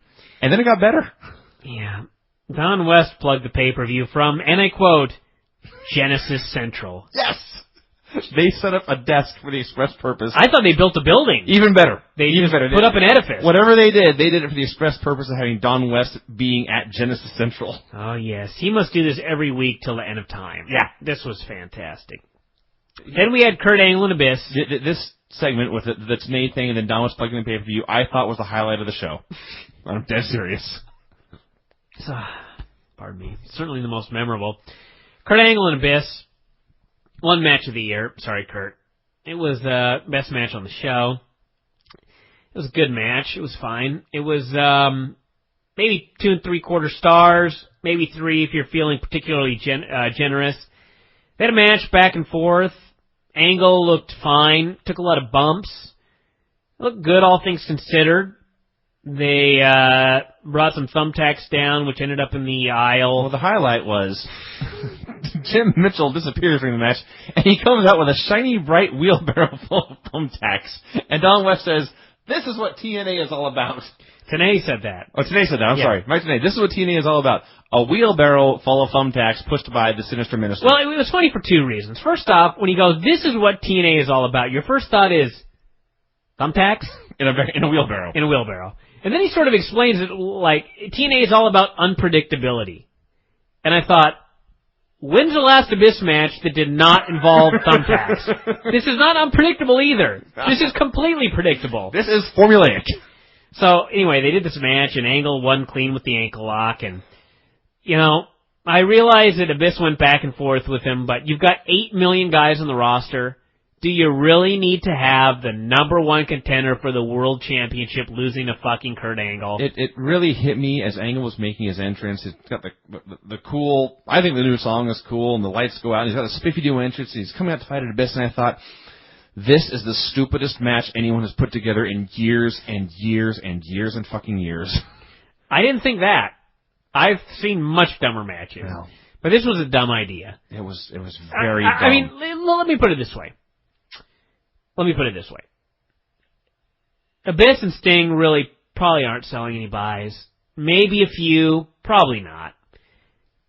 Joe Angle's the money match. Okay. That's the one selling the pay-per-view buy. So Abyss doing a job ain't gonna hurt the pay-per-view that much, if at all. Okay. But with that said, why? Well, why? But I think giving away Kurt Angle's first match for free on paper, or That was dumb. That was dumb. talking more about the opponent. I agree that they're both stupid, and Angle's first match is more. Yeah, stupid. but let me say this. Giving away Kurt Angle's first match on TV is a dumb idea. With that said, if it is set in your mind that this is a very important show, and you must give away Kurt Angle's match on TV, Okay. I would have had him go in there and destroy someone. Yeah. I agree. Just have him destroy somebody. I think he should have done an interview in the show and been interrupted by somebody. I'm just going to throw this name out there. The Naturals, for example. It doesn't have to be them. It could have been a million other people. I would have been happy with him destroying both Naturals. Oh, I was going to say, he needed to beat up 2 or 3 people. He should not have had a match. He should have been jumped, a couple of guys off, hit a couple of suplexes, an angle slam, and an ankle lock. Everyone goes crazy, and he drove a stare down. You know what? I know that TNA, the bookers, are way too big of pussies to do this, but you know what you do? You have some sort of angle where the Dudleys, you have Devon face Samoa Joe, and Bubba Ray face Kurt Angle, and both guys just fucking destroy whichever Dudley they face. That would have been fine. That would have You've been better. got 18 million time world champions, and these two guys just fucking destroyed them one-on-one. Mm-hmm. And Sunday at the pay-per-view, these two monsters are going to face off. That would have been better. Instead, let's look at what they did. Okay. They put Kurt Angle in with the number 1 contender and had him win. All the guys on the roster, that's what you decided to do. There are better options. Yes. It was a long, competitive match. Perhaps you could argue too competitive. And the match was fine. It wasn't great. It's not like, wow, I got to pay $30 to see this guy wrestle again. Yeah. It was not. If this had been match of the year, that might have been something different. It wasn't. No, it was a fine Impact main event. Now, Joe just destroying nobody. My biggest problem with the show is the aftermath. Yes. You had Angle tap this guy out, and what happened afterwards was Joe ran out. Joe ran down, and Angle gave him an overhead belly-to-belly.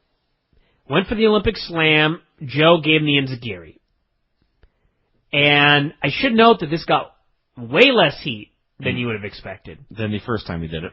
Angle put on the ankle lock. Joe rolled him outside, hit him with a chair shot to the face. Threw him in the ring.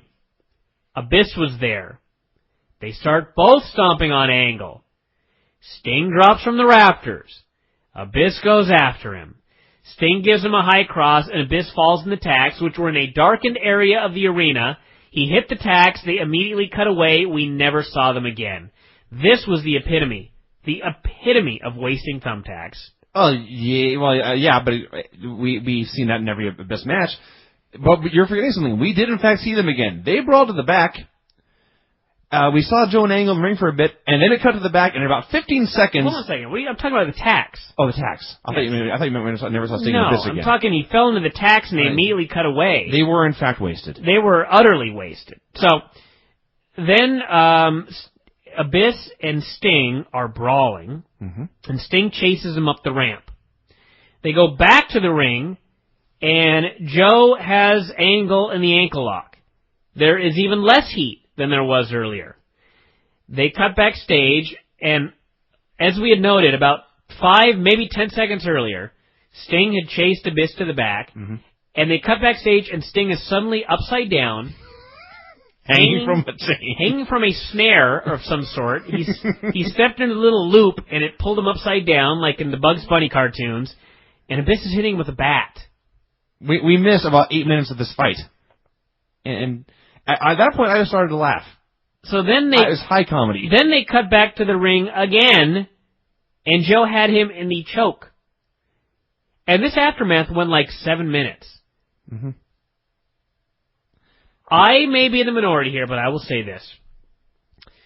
Somebody on our board said, we were arguing about why is Joe and Angle being done so fast. And somebody on our board made the comment, maybe it's better. Because the more time between now and their pay-per-view match, the more time TNA has to screw it up. That man's a prophet. Can you imagine 6 weeks of this kind of build? If they had 6 more weeks, this pay-per-view would do 25,000 buys. I'm sticking to my 0,000 buys prediction. This show left me with so much not desire to see this. Okay. I swear to God, I may be the only one, but I left this pay-per-view with less interest in Joe and Angle than when I had going in. There's a million things to hate here, but here's the biggest one for me.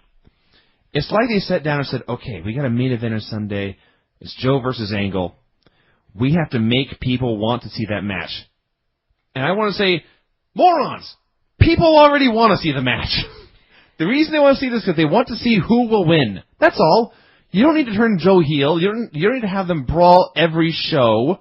You just have these two unstoppable forces, and people want to see which one is going to win. That's all. What is funny is I'm going to read you exactly what I typed here, which was, Joe and Angle should have never touched. It was the one match in wrestling today that didn't need an angle. Yeah, it did. From the moment, from the very moment Angle stepped from the impact zone, it did not need an angle. And they have the first brawl. I hated the first brawl by the minute it got over, and I thought once it was done, I thought, well, now they won't touch for a few weeks and she'll be fine. Now they've had a fight on every fucking show. I've already seen Joe versus Angle. Well, this is why it's so retarded. If they actually thought we need to shoot an angle, this is why they're dumb. There's a reason why when Joe and Angle looked at each other, everybody pissed their pants. Yeah. Because there has been a Joe versus Angle for about 2 years now. Angle has been this dominating machine in WWE, and Joe has been a dominating machine in TNA and ROH. There's your Angle. Amazing. Yeah. And your audience knows. They do. They absolutely have no idea what people want to see. No. What people want to see is they want to see a match where they think either guy could win, and they don't, and they want to cheer for it. And they know Angle's great. They know Joe is great. Yeah. They know they'll each hit each other very hard and throw each other high in the air, mm-hmm. and they want to see this great match. That's it. Yeah. That's it. And all you needed on this show was Joe destroying a man, an Angle destroying a man, and a video package saying that these two monsters were squaring off on Sunday. Tune in on Sunday. That's all you needed. And they just went on and on. And if you don't believe me, watch the show again. Watch the reaction when Kurt Angle came through the curtain for the match with Abyss, and watch how the crowd reaction dies and dies and dies and dies the longer this thing went on. That's telling you something right there. Because like we said earlier, this Impact Zone crowd wanted. They knew this was the show. Mm-hmm. They need to give this show everything.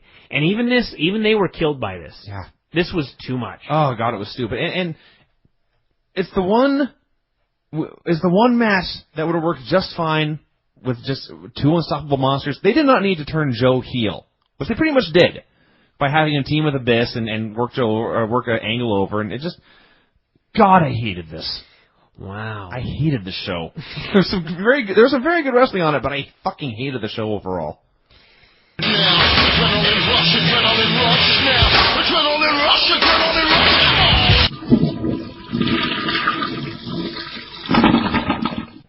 Well, kids, here we are for the Bryan Vinny Show for Monday, November 20th, 2006, actually being done late Sunday night, following the TNA Genesis pay-per-view. I would like to note there will not be any Brent Kremen on this show. I'm only going to speak of this very briefly, but I've got to get a little something off my chest. Those of you that were in the chat room during Wrestling Observer Live probably witnessed a freak out on my part, because at approximately 6:40 p.m. Pacific Standard Time, I heard voices outside this here condo, and one of the voices sounded an awful lot like Brent Kremen's voice. Uh-oh. And then I began to hear this. Indeed. He began banging loudly on the door at 6:40 p.m., which I should note. First of all, it's an hour and 20 minutes early. Hour and 20 minutes early, and in the middle of Observer Live. Yes. So, first off, this threw me off my game. Not that I have much of a game on Wrestling Observer Live, but I was sitting here going, Jesus Christ, what's happening here? What's this moron doing? And I couldn't just leave, so I tried to ignore it. And the banging continued for a while, and then it just sort of stopped. Mm-hmm. And during the next commercial break, I went over to allow Brent and his handler, Kirk, who's a fine man. And no one was there. Of course not. They gave up and they... Now, you'll recall that last time Brent was supposed to be here at 8 o'clock. Uh-oh. And he arrived at 7:50, and I was getting food. He freaked out, even though he was early, and his plan was to go to a neighbor's. Right, and look up your phone number. Which he did. Mm-hmm. He went to a neighbor's house, he got on the internet to get my phone number, and he called. And amazing, the neighbors never called the cops. I've never been so angry with Brent as I was at that moment, when he actually went to a neighbor's house. Mm-hmm. Instead of just waiting outside for 10 minutes till the appointed time, when I might show up to allow him into my home, went to a neighbor's. There's a reason we have not heard from Brent in the past month. Disturbed these poor people. Yeah. And there's no better word for that than disturbed, by the way. They didn't come over the next day and yell at me or anything like that, but anybody that's ever had spent 5 minutes with Brent Kremen, I guarantee that they were annoyed. Mm-hmm. So when he vanished and I opened the door and there was nobody there, I knew he'd gone to a neighbor's house or he'd gone upstairs, and I began cocking the shotgun. I was ready to kick somebody's ass. Mm-hmm. There were many suggestions on the board, suggestions of beating the hell out of Brent and then doing the show from the squad car. I was fine with that idea. I was fine with kicking him in the nuts as hard as I possibly could, choking him, blooding him up, whatever the case may be. I usually envision, I know this is going to sound funny because I'm not a fighter, but I usually envision just elbowing him to death. I was fine with appearing on the 11 o'clock news. Yeah. Just this man snapped here in the Gold Leaf condos here in Linwood and killed a man. I was fine with that. Mm-hmm.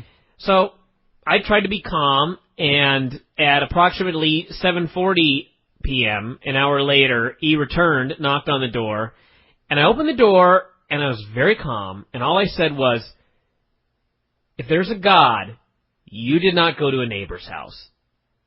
And Kirk, his handler, said, I wouldn't allow it. He made Brent walk to Taco Bell. Yeah. Now, there is a giant thread on the board ranting and raving about religion, and there have been statements on this show made about Jews, Christians, the whole 9 yards.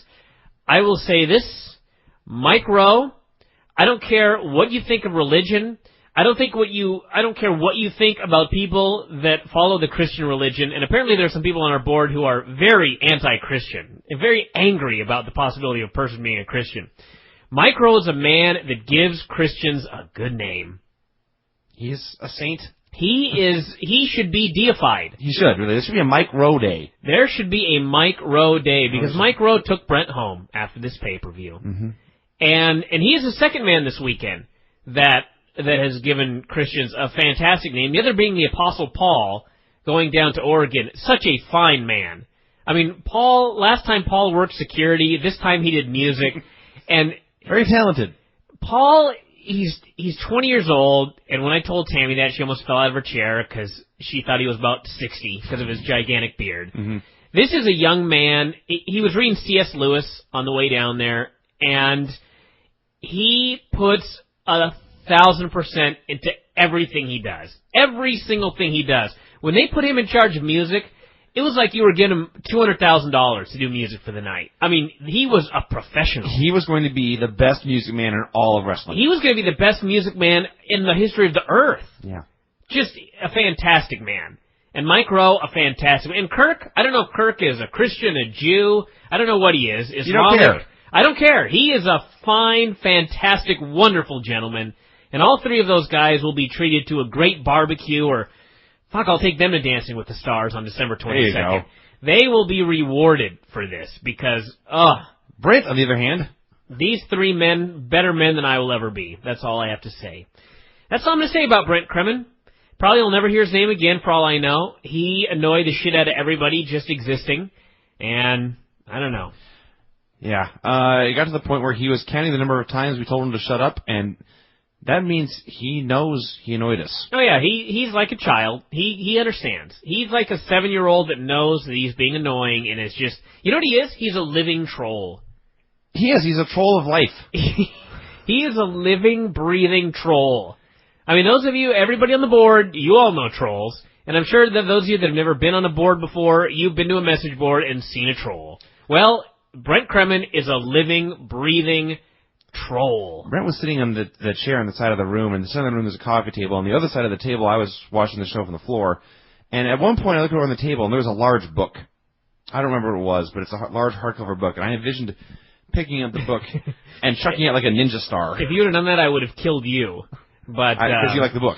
Yeah. Yeah, but I could... But if it would have been a rock, I'd have been fine. I envisioned the book colliding with Brent's head. A stone, some sort of tablet. I could see it vividly. It was a beautiful thing. Okay, no more talk of Brent. Okay. It's over.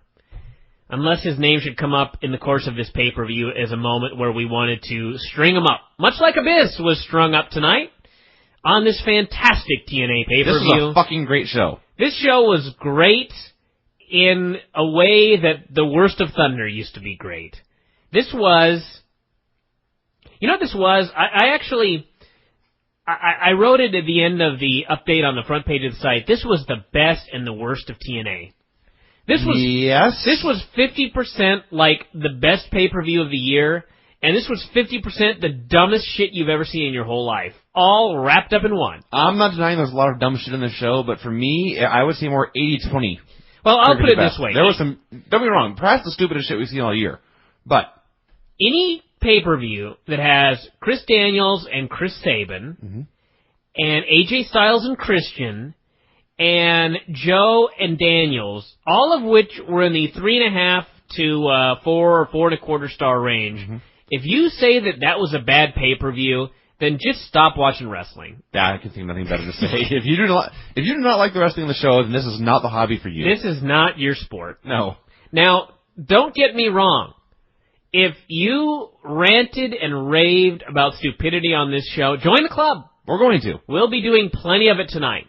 But we are, all of us listening to this right now and speaking, at the core, we're wrestling fans. And Christian and whoever he wrestled, they had a great match. They did. I've already forgotten his opponent. That should tell you something right there. But AJ Styles and Christian, they had a great match. And Chris Sabin and Chris Daniels, they had a great match. They had a fucking great match. And Angle and Joe, they only got 12 minutes, which I severely question. I have no idea why, since there was plenty of pay-per-view time left. But that was like the only 12-minute match I can remember seeing vividly in the U.S. that was better than that was Ray and Eddie Guerrero in their mask match that I actually gave 5 stars to in 1997. That was fucking out of this world. This was a great, great match. I gave this one 4.25.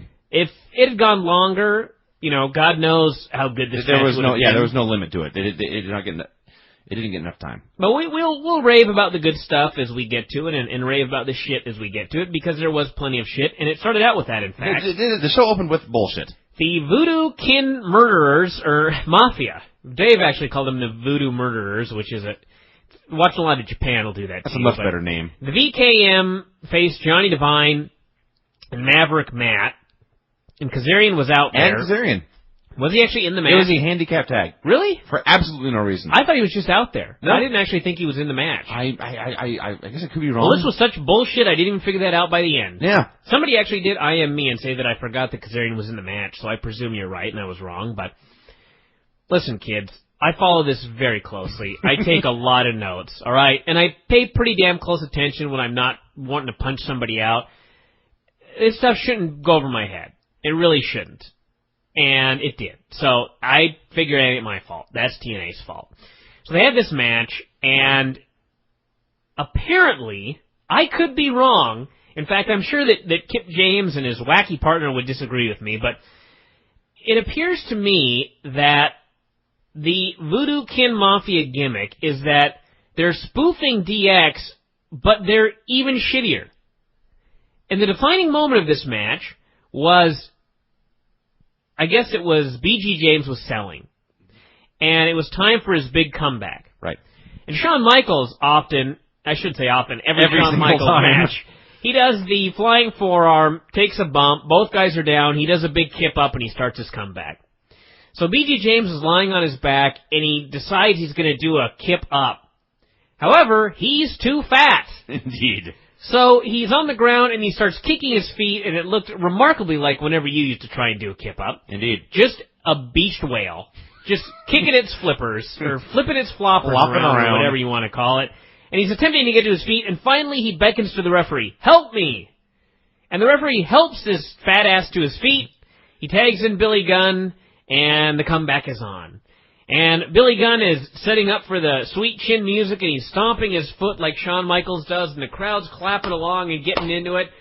But it's a swerve. He does a Cobra clutch slam instead. Yeah. He actually hit the pedigree at one point, too. Yeah. And, oh yeah, he did. He hit the pedigree and then set up for the super kick. But whole match went about 3 minutes. Think about this. This was an in-ring debut of Johnny Devine, Maverick Matt, and Frankie Kazarian, and they lost. Whatever their new gay gothic club is called. The Flock. I just prefer the Flock. It may well be. The Flock proceeded to lose in their debut, which is always a good one. And like there were no other 3 men that could have done a 3-minute match with the Voodoo Kin Mafia. Elix Skipper was booked. Elix Skipper was... we'll get to that in a minute. So, anyway, it went 3 minutes, like I said, and afterwards, VKM promised that the ground battle would be starting on Impact, at which point Mike Tenay, the announcer, who is in fact sitting at ringside at a desk for all these shows, said, and I quote, "I know where I'm going to be Thursday night. I'm going to be glued to my screen watching Spike TV." Bullshit! Liar! Rampant bullshit. Oh, Mike Tenay's been the star of this show the last couple of days. That's true. Any pay-per-view, kids, that ends with Mike Tenay looking sternly at the camera is a thumbs up in my book, and that happened tonight. This segment was not done yet, by the way. There was in fact more. Raven came down to the ring in an outfit that immediately caused our good friend Vince, who's a gigantic dork, to remark, "What comic book is this from?" I can't figure it out. Raven stole this from a comic book, and I can't figure out which one. I don't read comic books. I have no earthly idea, but I guarantee you're right. Yeah. Because Raven has had a million wacky ideas that have come from Spawn or some other wacky comic. So he comes down in some goofy outfit. Kazarian and Bentley have dragged Johnny Devine down to the ring, who had in fact done the job, and then they hit him with a cane several times. And I sat there, and I thought, why is it that every team in TNA has a mentor that browbeats them or beats them after they lose a match? Or just every team doesn't get along. Or that. Yeah. But the point was, it's like the Naturals. Shane Douglas is always yelling at them when they lose. And no sooner did I mention that, kids, than they cut backstage for the Naturals. Yeah. By the way, as they were beating Johnny Devine, the crowd had such sympathy, they were chanting "one more time." One more time. This is one of many times where the crowd did not react, I think, the way TNA planned. No, and it was great. Oh, it was great. So, they were cut backstage, and there was Shane Douglas and the Naturals. And as you'll all recall, the Naturals have been putting one over on old Team 3D. They beat them in a tables match. They put them through tables. They had a broken table in the back, in fact, that they had put Team 3D through. And Team 3D was not at this pay-per-view. Now, multiple choice. The Naturals explained what would be the word? The absence of Team 3D by A, saying, "We beat these fuckers so bad, they're hospitalized." B, "We beat these fuckers so bad, they're too scared to show up." Or C, "They've got a booking in Japan." Is it C? They did in fact say C. They said C. Team 3D had something better to do tonight. They were so mad. They were so angry that for the first time ever, the Naturals had beaten them in a tables match and put them through tables and humiliated them. They were so upset that they went to Japan for some matches. With other people. With another company. Yes. Thumbs down. Thumbs up. Well, yeah, there you look at it. Anything that makes me laugh and cackle is a thumbs up to me. Sanjay Dutt and Jay Lethal faced the Naturals, and I wish I'd seen this match before young Sanjay Dutt was on Observer Live tonight, because I would have asked him, what the fuck happened at the end? Okay, go ahead. I will tell you what happened. First off, they had this wacky little match, and the Naturals were doing some stuff, and let me tell you something. Sanjay Dutt and Jay Lethal, they looked great. They tried their asses off. They were doing flip dives. They were taking bumps. They were working like mothers. The Naturals, on the other hand, are horrible. The finish of this match saw one Natural lift up young Sanjay Dutt for a powerbomb, and the idea was that the other Natural was going to come off the ropes and give him a missile dropkick. They've done this before, and it's looked great. Yes. Well, tonight, the Natural was out of position. The Natural, Chase Stevens is a blonde. He had the man in powerbomb position and was miles and miles away from the ring post with Andy Douglas on top. Now, you would think that a team that has been wrestling together for years and years and years would get in a situation like this where the one Natural knows there's no way he's going to be able to hit this dropkick. And he'd do something like go, back up! You know. Closer, you're too far away. No. They are a team, by the way. This will not be calling a spot. Sure. You're telling your partner, you're too far away, jackass. I can't jump that far. Back up. Okay, so no, the Natural decides, I'm just going to go for it anyway. He's standing up there, perched on the top rope. He looks yonder in the distance and sees his partner and his target. Sure, a little blurry. There might be a rainstorm between him and the Natural in question, but like a golfer testing the wind to aim for the tee or aim for the pin. So he leaps through the air, and what does he do? He comes up short and kicks his own fucking partner in the back. His partner falls down. Sanjay Dutt falls on top of the blonde-haired Natural, and even though this is the funniest fuck-up you've ever seen, the blonde-haired Natural just covers him, and the ref counts 3. This was a historically botched finish. And everybody booed. They look like the biggest geeks, and I just thought, there has never been a team that has been so completely useless for so many years and has still gotten pushed. Los Naturales. I cannot think of a team. No. Ever in history. I can't think of a wrestler. This is a team that's like, the running joke, it's not even a joke, it's just reality. Over the last, 10 years, no team lasts more than, 3 months. They're always broken up rapidly. Like poor Paul London and Spanky, a great team, they're breaking up over a girl. And here, they're both doomed, by the way. These two guys they won't break up. Please break up.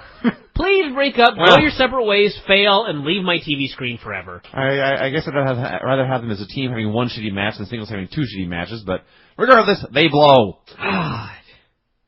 Yeah, so far this show was off to one hell of a start. This show was hideous at this point.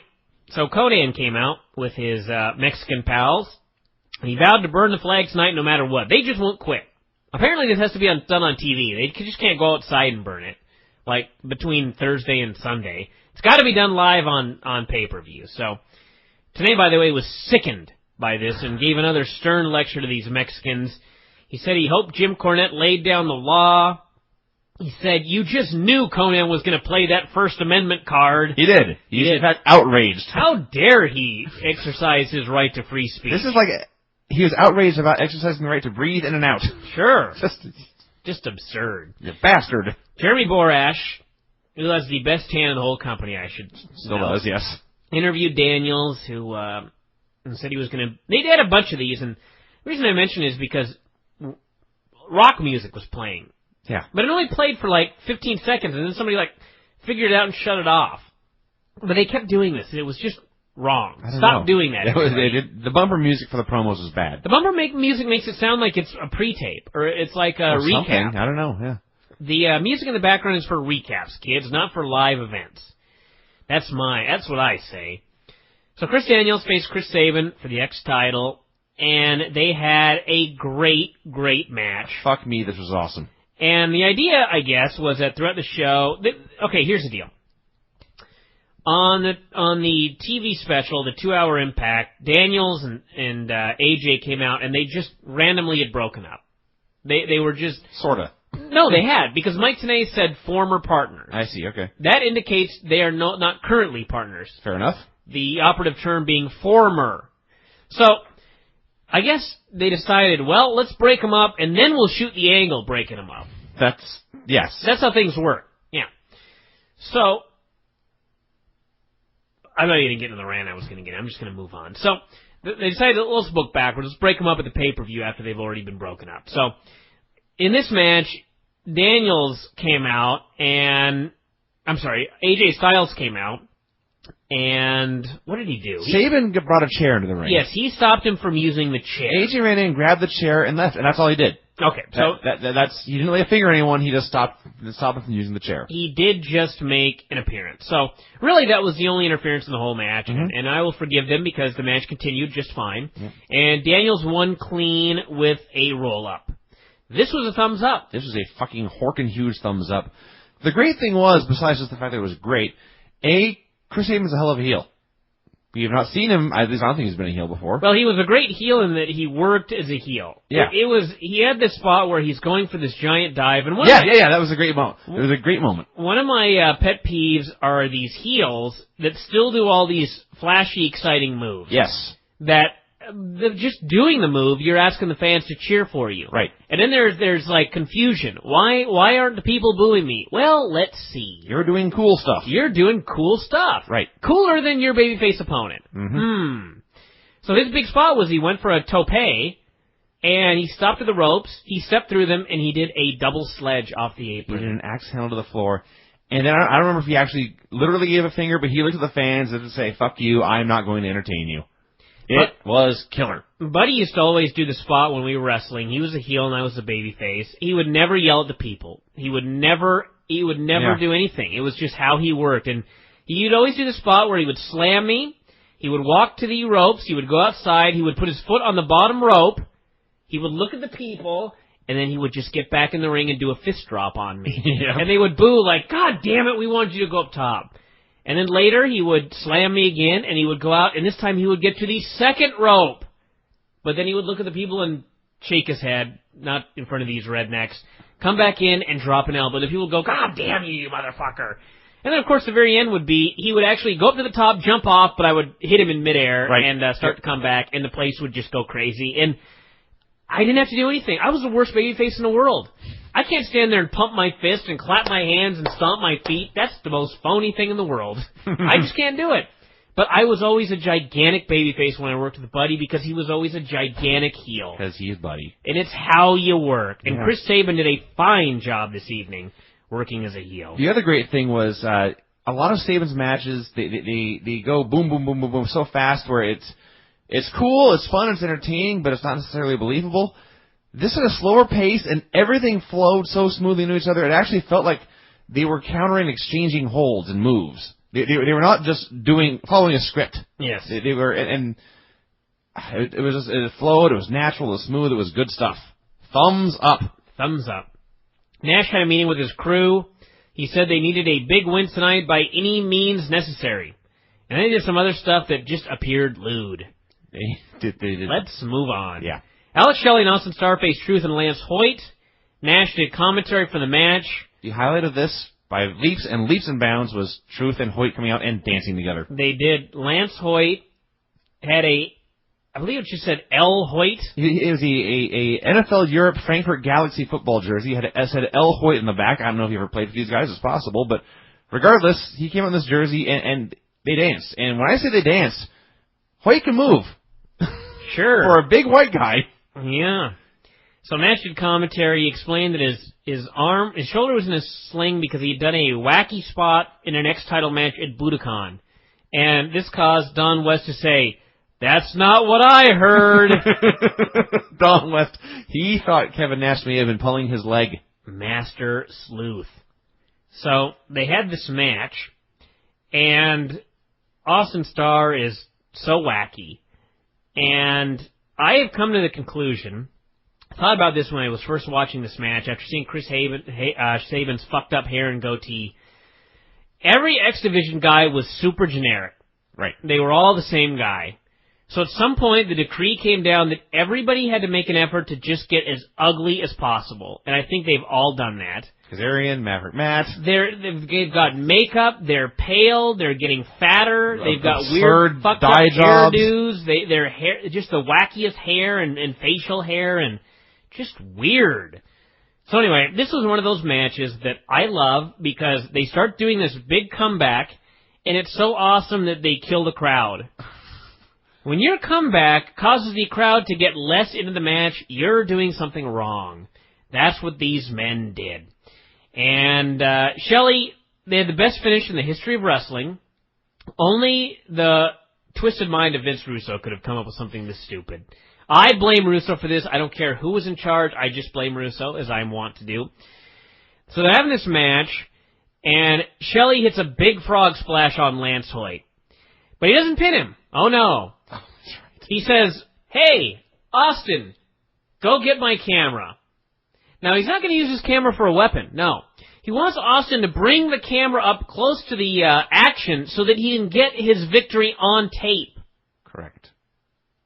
Apparently he was not taping or TiVoing the pay-per-view at home.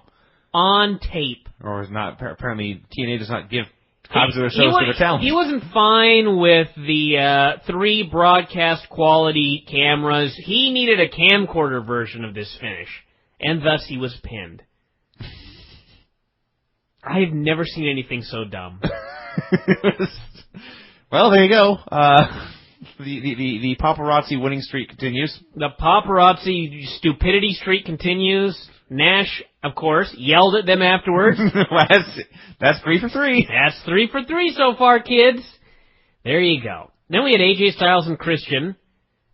2 thumbs up. Indeed. They had an awesome match. I would like to note that after 4 years or so, you would think that perhaps AJ Styles would be picking his spots and taking less stupid bumps. You'd think wrong. He's still dumb. He did a dive and hit both. It wasn't even both legs. He hit both calves on the guardrail. It was almost both Achilles' heels. No, it was the calves. All right. As a non-athlete, Vince, you wouldn't understand this, but there is nothing worse than hitting your calves on something and getting a fucking knot in them. And he hit both calves on this fucking guardrail. And he has to be hurting.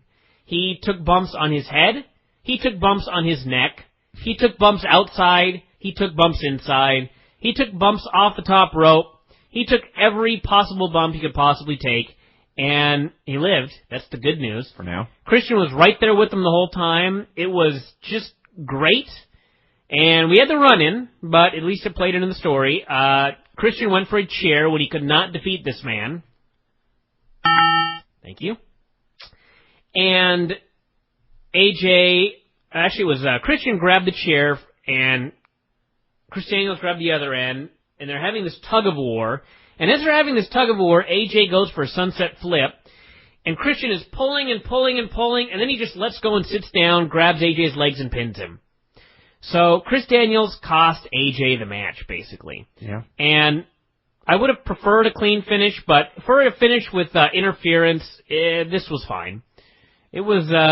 It would have been better to just have Christian pin AJ clean and get over. But yeah, because the interference felt like a small part of a greater story, it wasn't just meaningless. Here's the way I look at it. If every match on this show would have been a clean finish, I would have been more than happy with this fuck finish. Because at least the idea of this one was it wasn't to protect a man. I hate a fuck finish where the idea is you're trying to protect the loser, or you're trying to make sure the winner doesn't get over or something like that. The whole idea of this finish was to further the Daniels-AJ storyline. Thus, I'm fine with it. There you go. But when you have interference and shit all up and down the show, it doesn't mean anything.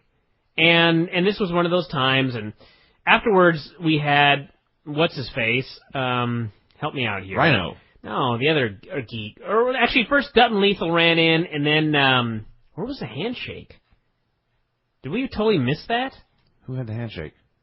Oh, I guess they never did. Where was Jerry Lynn? That was after the Sabin match. Oh well. Must not have been that important then.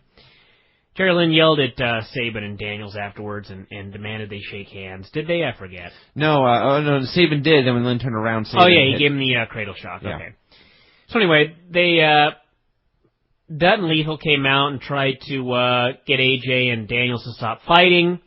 They failed, so Rhino hit the ring. He demanded they shake hands. Daniels extended his hand, but AJ grabbed the mic and said, "Thanks, Dr. Phil, but no thanks," and stormed off.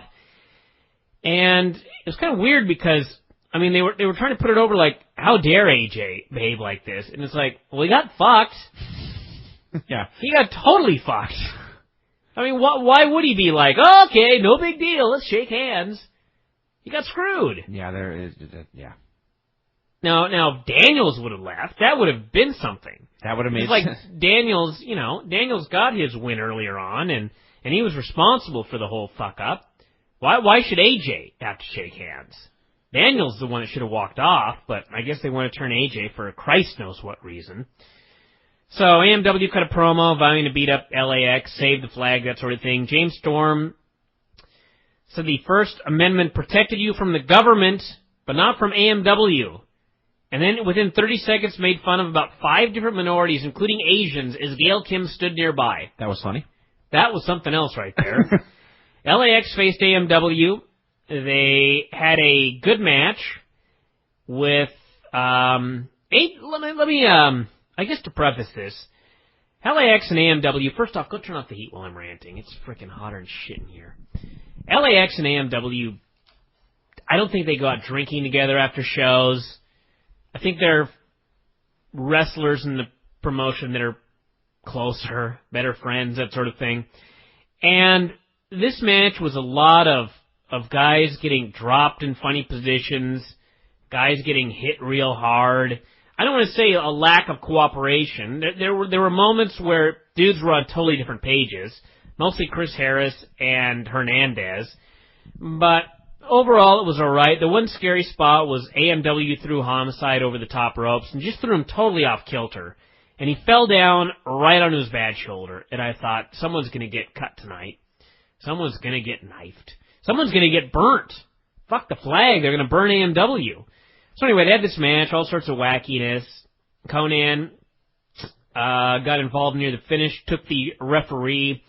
Homicide then took the opportunity to use a blowtorch on James Storm. Unfortunately, not the fire part of it. He just hit him with the metal part and got the pin. Hernandez got the pin. Good match.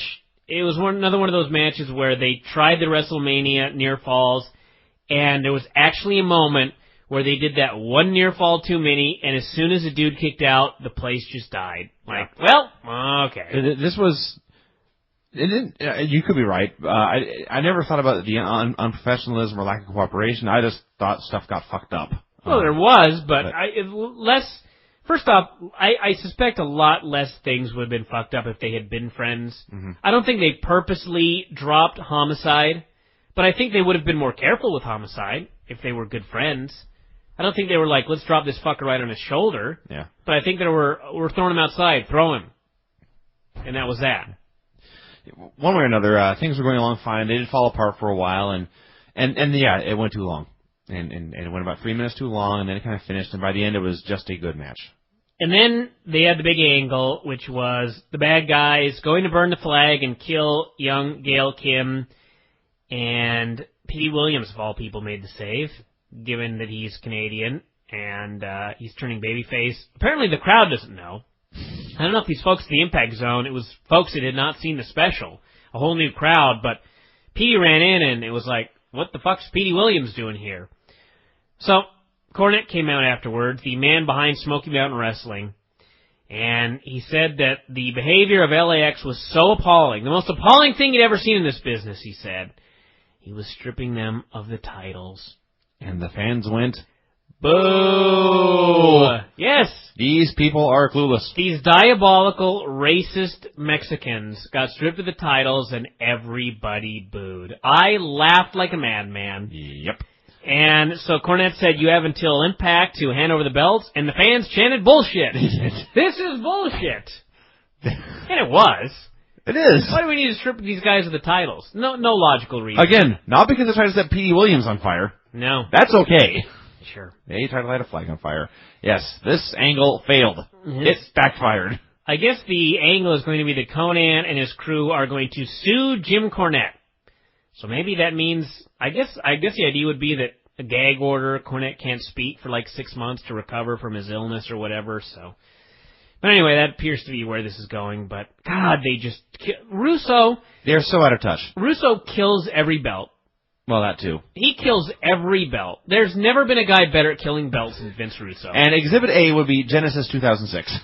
Exhibit A would be just destroying the X title by changing the title 4 times on 4 shows, or 3 times on 3 shows, or whatever it was. And Exhibit B would be just stripping the tag titles because heels were being mean. And Exhibit C would, in fact, be Sting versus Abyss for the NWA World title. This match, about 5 minutes into it, they were brawling outside. They'd been hitting each other with chairs. They'd been brawling outside for way longer than the 10 seconds allocated by the company prior to a countout. They brawled up near the ramp. They set up a table with barbed wire on it.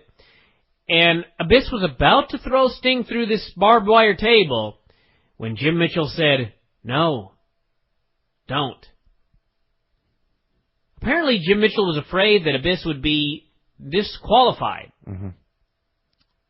This was when I determined that this was, what did I call it? A some DQ match. A some DQ match. Most wrestling matches are all DQ, wherein if you violate the rules, you are disqualified. Or no DQ. Occasionally there are no DQ matches where you cannot be disqualified. This was a some DQ match, where if you violate some of the rules, you can be disqualified. Other ones, you're A-okay. And unfortunately, Vince Russo did not provide a screen alerting us as to what was a disqualification and what was not. It was like a game. I determined guess it what was illegal. This whole pay-per-view, in fact, I wrote that exact, I'm going to even read you exactly what I wrote, because this is kind of eerie. In the front page update on the show, my exact words were, let's see if they can screw this one up. This is like a game now. It is. There you go. Now, from what I can determine, brawling outside the ring was not a DQ. No, and apparently there's no limit. There's no time limit, apparently. No countouts. Closed fists were not illegal. No. Chair shots were not illegal. No. There were, in fact, chair shots. Okay. Interference by an individual's manager was not a DQ. Right. Hanging a man upside down by his feet. Fair game. Fair game. Chokeslamming a man into thumbtacks. No DQ. That's illegal. All kinds of stuff with thumbtacks, yes. Sure. Sting, by the way, of all people, got chokeslammed into thumbtacks. Well, yeah, yes. Sting is a 48-year-old preacher. In fantastic shape, by the way. Yes. Better shape, Vince, than you've ever been in your life. Correct. And he is 48 and a preacher. Yeah. He can eat hog all day long. And he looks great. He does. And he took a fucking chokeslam into thumbtacks. Yeah. Crazy. I don't know what inspired that. What inspired it was the fact that he could jump up immediately afterwards, Hulk up, and make his comeback, which nobody wanted to see. What was funny was... Wait a minute. What? I don't know. I thought at that point, this is before most of the bullshit, but he got chokeslammed into the tax, sold it for about 4 seconds, popped to his feet, flexed, and locked Abyss in the sharpshooter, and I thought, holy cow, he's going to...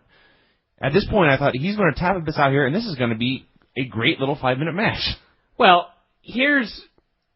okay, what happened was, Sting actually laid out all the thumbtacks.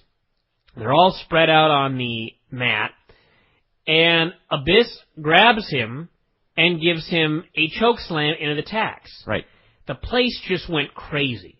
There were people jumping up and down, they were clapping, they were cheering, they were going nuts, and Sting stood up and flexed, and it killed them. I see. And all I could think was that the fans see Abyss as their guy.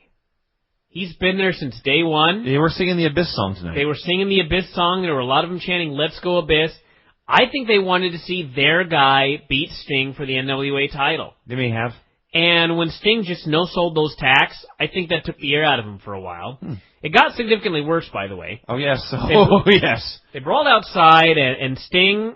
After taking a bump into thumbtacks, took down the deal, his rappelling cable, tied it around Abyss's feet, and hoisted him above the concrete. Now, when I say that, that's what ultimately happened. In fact, it took about 2 minutes for him to actually get this fat ass off the cement, because this is just one man doing all the pulling, and he couldn't get it hooked up. Yeah. I don't know how they eventually... It may have been a deal where, like, the referee had to help him. You would think. He was struggling to hold Abyss up and work the clamp at the same time as he hooked to the ring, and I think eventually the ref helped him off camera. Sure. So anyway, he hangs him there finally, and Sting had this look on his face like, God, this sucks. Starts hitting him with the steel chair, and then he just sort of lowered him. I've hit you with a chair enough times. Let's continue wrestling. Yes. So they end up in the ring back doing spots. And Sting did a spot, and Jim Mitchell pulled the ref out of the ring. This was completely illegal. Yeah. So they continue brawling, blah, blah, blah. They end up on the ramp, and Sting goes to throw him through the barbed wire table, which Jim Mitchell had earlier said, that one's definitely a DQ. So we've determined that. So the ref says, no, don't do that. So Sting shoves him. The ref goes, no, seriously, don't do that. Come on now. Let's play fair. Sting shoves him again. Third time's a charm. He gave the ref a clothesline. The referee signaled for the bell. That, in fact, was a disqualification.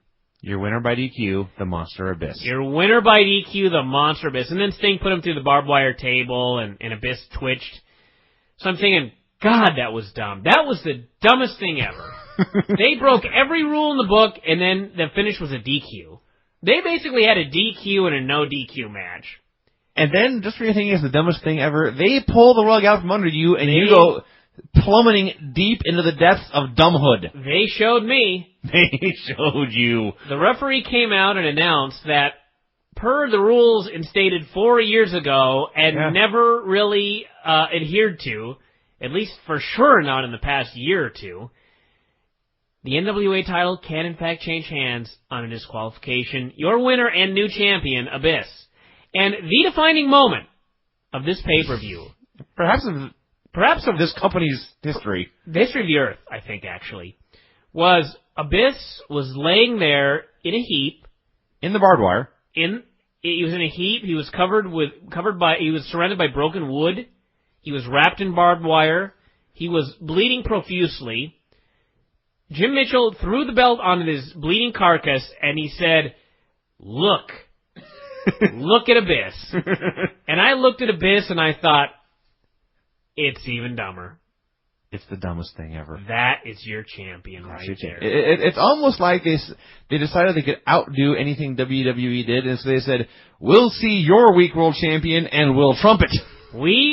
We will see who can write the dumbest TV. And boy, did Abyss is 1,000 times worse than Rey Mysterio at this point. I actually made that comment on Observer Live today when we were talking about this perceived war, this big war between WWE and TNA. Yep.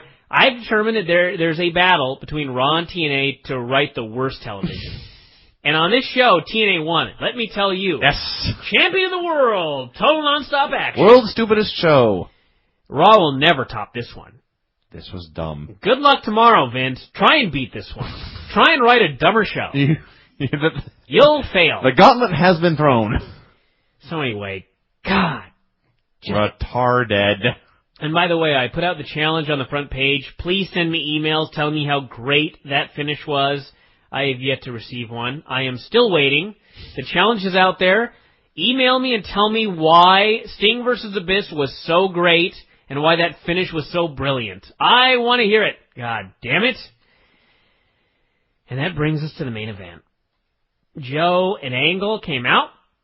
My very first words in the update were, let's see if they can screw this one up.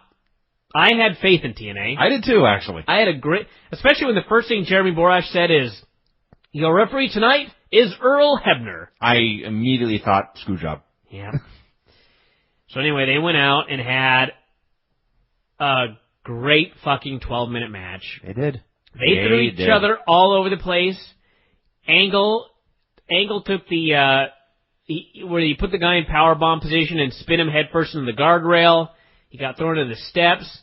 He bled like a stuck pig. He took the fucking muscle buster, which was the scariest thing I've ever seen in my life.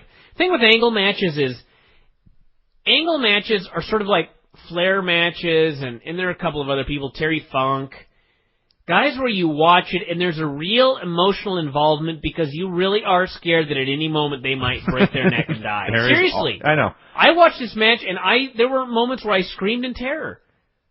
Just screamed in utter terror that Kurt Angle was about to die on my TV set.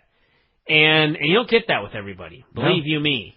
With AJ Styles, I look at him and I'm like, God, that poor guy in 10 years, he's going to be fucked. I watch this match and I'm like, God, I hope he gets up.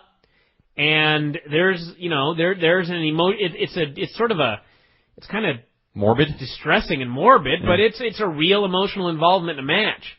And I was just glued to the screen for this baby. Yeah. Beat the hell out of each other. It was, like I said, one of the better 12-minute matches you'll ever see. All sorts of craziness. The finish was the clean tap-out ankle lock submission by Kurt Angle on Samoa Joe. Pretty much what I figured was going to happen. I suspect the booking over the next few months will be Joe beating Abyss for the title. Probably Abyss. I suspect Joe's going to get the belt.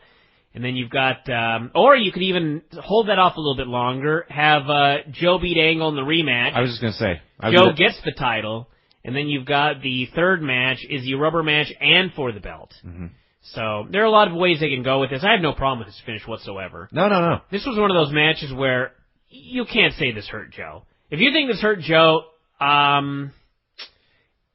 don't want to say you have no understanding of wrestling, because after watching this pay-per-view, I don't think I have any understanding of wrestling anymore, but this didn't hurt Joe one bit. No. Not one bit. Especially not where he got on the mic, he called Angle back, and the crowd was chanting, you tapped out, and he said, you're goddamn right, I tapped out. Yep, you're goddamn right, I tapped out. I am fine saying this man was the better man tonight. Mm-hmm.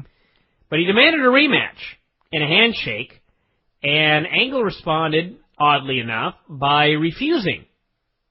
I did not expect this. It's going to be very interesting how this whole thing plays out, because I'm actually intrigued. I'm intrigued because Kurt Angle, in some ways, is very reminiscent of a Ric Flair. Angle is significantly better as a heel. Like, actually, I shouldn't say significantly, because he's goddamn great no matter what he does. Yeah. But Angle is a better heel than he is a babyface. With that said, I don't know if he can get them to boo him. There's that. And you can say the same thing about Joe. Joe, Ring of Honor was different because the fans just cheered for everyone. But this feud really doesn't need a babyface in the heel. Yeah, that's the point. That's the bigger thing. And really, what this feud doesn't need, let me put it this way. Maybe it does, but if it is, the fans will choose it. The fans could have made this choice. They're trying to force the hand. And even there, this wasn't. It's not so much that now Angle is evil and Joe is good. It's not that clear. It's Joe wants another fight, and Angle's saying, no, fuck off, I already beat you. And it's sure. not... It's... I hate the term shades of gray, but it's just... you just don't know the answer yet. Yeah, and you're right. It's not, boy, this is dumb. This is intriguing. And the key thing is, Joe wants a rematch. All the fans want a rematch. Now they want to go see Joe, and he said it, we're going to have to do this hard way. So we don't know what Joe's going to do, but he's going to go get this rematch. Now the Russo fans are going to be very unhappy, because they're going to want me to say right now that Russo's an idiot, but goddamn, this was great here, and he did a good job with this. I would almost bet my life this was all Dutch Mantel. If you watched any Puerto Rico, this is total Dutch Mantel. The whole idea of you don't know. Joe wants this match. Angle just walked out. He didn't beat him up. You don't know. You don't know. And they're going to tease this one for a while, I suspect. So I could be proven wrong, but that's the way it looked to me. Dutch Mantel fingerprints on that baby right there. But like I said, the best and worst of TNA. What TNA needs is to differentiate themselves from WWE. And the best stuff on this show, coincidentally, was stuff that is better than WWE, that being some fantastic matches that are given some time. And just let the guys do what they do best. The worst of TNA was the stuff that was WWE from 1998. 2006, kids. It ain't the same business. And Vince Russo's stuck in 97 and 98, and it's the worst of TNA. They can't be WWE. They'll always be a cheap WWE. Right. So every WWE rip-off thing that they do is just, it comes out... That much more rip-off-y. I made that word up. Well, I mean, you watch it and it's like, God, I could see this on Raw.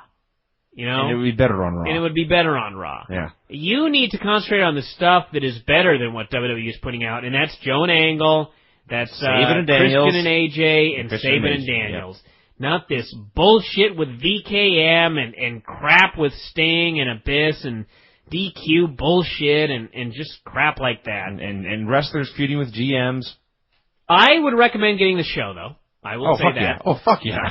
if you're a wrestling fan, get the show just for the 3 great matches. The rest of the shit you can fast forward through, or maybe even just go through and have a good laugh like we did. But yeah, that's my answer to that one. So. Adrenaline rush now.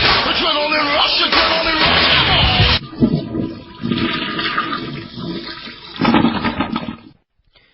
TNA was a good show with some wacky booking, although the real wacky booking happens next week. So it was opened up with Cornette announcing they had stripped LAX of the titles. This was a recap from the pay-per-view, and they didn't even bother editing out the crowd chanting bullshit. That was some good stuff right there. And by the way, now that I think about it, I don't think they vacated the titles. No, that's to the best of my knowledge. No, they did not. They still have the belts. We'll get into that in a minute, but now that I think about it, that annoys me. Abyss came out as your new NWA World Heavyweight Champion. Jim Mitchell cut a great promo on his behalf, and the story is that Sting is a preacher. He is a man of the Lord, much like myself, but he, I guess, succumbed to temptation at the pay-per-view. He used underhanded tactics, and it bit him in the ass, which may be a line from Genesis. I'm not sure. I will go back and check. That'd be great if it was. It may be. Yeah. I'm not fully, God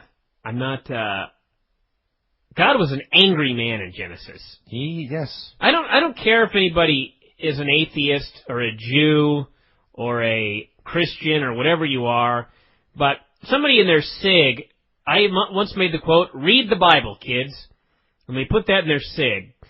And I think that their idea may be that I am suggesting that everybody take on the Christian way of life or go to church or something like that. That's not actually what I meant. Although if you'd like to interpret that way, go ahead, whatever makes your day. But the reason I said read the Bible, kids, is because everybody should read the Bible just for the Bible, the writing in the Bible. I will say this, I'm not going to get into the big thread about does God exist, does God not exist, are you atheist, are you Christian, whatever. But I will say this, if ever there is proof of God, it is the fact that the hand of man was able to write prose that is in the Bible. You read that Bible, and you will realize what great writing is all about. Particularly Genesis, Revelations. That's some good writing, dude. You once mentioned to me on a car trip somewhere that the best promos ever are by God in the Bible. They are. Read Genesis when man gets kicked out of the garden. You will never hear a better promo than the one God cuts on man. When he's like, "You're fucked forever." When God gets... The entire Old Testament is about God getting angry for man's disobedience. He threatens him with plagues, and he threatens to kill them with death. I don't even know what that means, but... It sounds bad. It sounds real bad. It sucks. Oh, yeah. That's some good writing there, kids. But anyway, Sting took the apple. Is actually exactly what Jim Mitchell said, but... So anyway, fake Sting came out. Yes, fake Sting. It's 1998 all over again. Everything Russo books is from 1998. It's actually comedy now. At first it was like, boy, everything Russo books is like from 1998. And now it's everything he books is from 1998. It's comedy. Does that mean Blood Runs Cold is coming back? There's a flock. There's a fake Sting. There's Sting coming down from the rafters. There's DX invading WCW. There's probably 18 million other things that I'll get to in this, but it's absurd. It's fucking 2006, everybody. Move on with your life. But Brian, it worked before. Jesus Christ. This just annoys me. Anyway, Christian came out. Christian was the fake Sting. That's right, he was a fake Sting. I'd actually forgotten. I thought the fake Sting might have been Jeff Farmer. Sadly, no. Or Matt Farmer. That would have been even better. May as well have been. So Christian said he wanted a match and ended up with the first ever Sting versus Christian match signed for the main event for free. With 45 minutes of build. After a year's worth of build. A year's worth of build. Okay, yeah, they announced the match 45 minutes before it happened. I would have been far better with 45 minutes of build given it away for free. Okay. Jesus Christ, they built it up for a year and we're getting it on free TV on Thanksgiving, as Dave noted. The traditional lowest rated night of the year. That was a good one. So AJ Styles and Chris Daniels face the Naturals. More booking stupidity. As noted in the newsletter, This is classic. the storyline is that AJ Styles and Chris Daniels broke up, and then they wrote the angle to break them up. Right. It's now reverse booking, going back in time or something. It's like the old center stage tapings or the Disney tapings where titles would change hands before they changed hands. Yeah. Now, Guys would lose titles before they would win them. yeah, but that was just because it was taped. Now it's like things are just, it's like live things are going back in time. So they're going to break up. They announced it was their final match ever as a team, which of course it won't be, but that's another story entirely. They came out, they got along, they worked together, they destroyed the Naturals in like 2 minutes, and... They pinned them. Yeah, they beat them. The team that's disappearing forever beat the Naturals. Beat the team that's been together for 4 years and will be together for the next 4 decades, doing absolutely nothing. And then afterwards, Rhino came out to raise our hands, and this made AJ Styles very angry. And so he walked away. I have no idea why he got so mad. None. And This just confused me. he spontaneously just got angry and walked I don't know what Rhino was doing out there. When did Rhino become their best pal? at the pay-per-view. When he stopped that one bit, he stopped them from fighting and said, "Be friends." Yeah. So suddenly he cares about them heart and soul and wants to come out and celebrate a tag win with them. That made the most sense of anything on this whole segment. All right. What made more sense than that? At least that was something that had taken place in the past and not the future. The Naturals losing, that makes sense.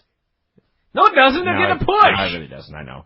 It brings me selfish pleasure, but it does not make sense. Voodoo Kin Mafia was at the hotel for Operation Cease and Desist, which I presume means they got a letter.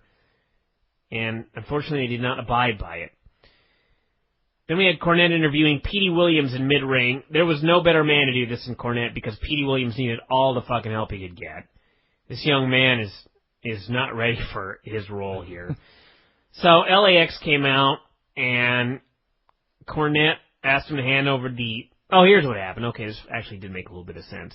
He asked him to hand over the belts, and they said no, they were serving TNA with papers. And before they could get any further, Petey said, "I'm going to serve you." And he attacked them. They had a brawl.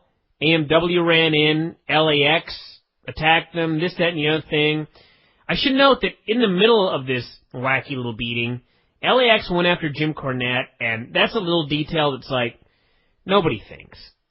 If LAX is actually going to file suit against Cornette, why the fuck would one of them lay their hands on him? Wouldn't that be grounds for him filing a lawsuit in return?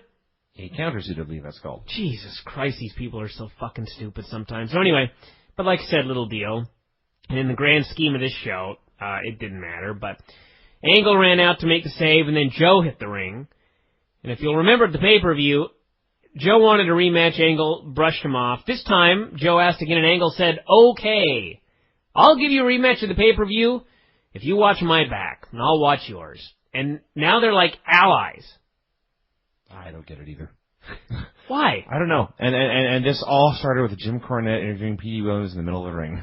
I didn't even bother getting angry about that stuff, because I've seen far worse from Russo. They toned him down to only doing 4 angles in this segment instead of 8. Yeah. So then we had Borash hosting TNA Spotlight. They plugged Arena Monterrey Saturday, in case you're fucking in Mexico. Yeah, in case anyone watching the show is going to head down to south of the border to catch this show. Monterrey is like deep in Mexico, too, so it's not even like if you're on the border. It's not TJ. Then he plugged some DVDs, pay-per-view, blah, blah, blah. They've replaced Jeremy Borash as a backstage interviewer with a generic girl. Apparently this occurs next week. Why? I don't know, and worse yet, they've replaced Don West with Jeremy Borash, because this should have been Don West's spot. None of it makes sense. I don't understand. It's like they're so intent on being different from WWE, and then they do just the dumbest WWE shit. That's what we need is a generic girl replacing a dude who actually can do his job. Mm-hmm. You can say what you want about Borash, but backstage during doing those interviews, he's awesome. Oh, he's fine. He's fantastic. God, they're stupid. Eric Young was in the crowd dressed as a turkey. Robert Roode came out, challenged him to a rematch, for the big match none of us saw on this the was pre-show. Awesome. Yes, he said, "When you beat me Sunday," and he wanted a rematch, and I thought, when the hell did they wrestle on Sunday? And Mike Tenay noted it was on the pre-show, which I don't know when that's on. It's on right before the pay-per-view, you dumbass. It's the pre-show. How would I know that since we've never watched it? Well, I don't know how you'd know, but the idea is, would any of the fans know? No one writes this show for you, clearly. You'd have eaten the turkey.